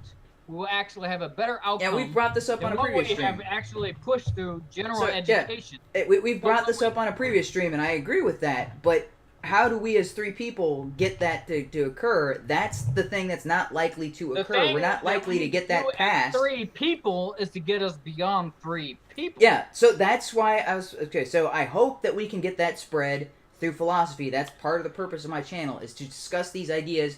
But right now, my reach is only, 112, something like that. So I'm hoping to get these ideas spread to other people, that people start thinking about these things, start thinking for themselves, because then we can change politics. If we can't get people to think for themselves, we are not going to change politics. If we could change politics, then it could have the reverse effect, where you change the society around structures. People get used to... people will have to necessarily change their viewpoint of the world. If we're able to remove welfare completely, then they don't have to change their mindset first. They would have to adapt to that removal of welfare system, and they would have to then change their minds and go back towards a more independent lifestyle. It's either one or the other, but the philosophy avenue is the only avenue I've got right now until I get enough money to start my own, where then I can change the political structure to ensure that the moral structure will follow in suit. If that makes sense. Hopefully that wasn't a bunch of gibberish and jargon. I thought I was making a coherent point, but the expressions on your face aren't. Maybe... It was 90% garbage until you came to moral structure, and then I got it. Yeah. Okay. Alright, I think we're gonna end it there. So I'm trying to call the stream. Alright, thanks for joining us, anybody who did, and hopefully it was worth your time. We can't know. What? Ultimately, we can't know. Yes, we can't. Anybody says they know is a fucking retard because they don't know. There's nobody that actually knows. That's the point I'm going to end the stream on.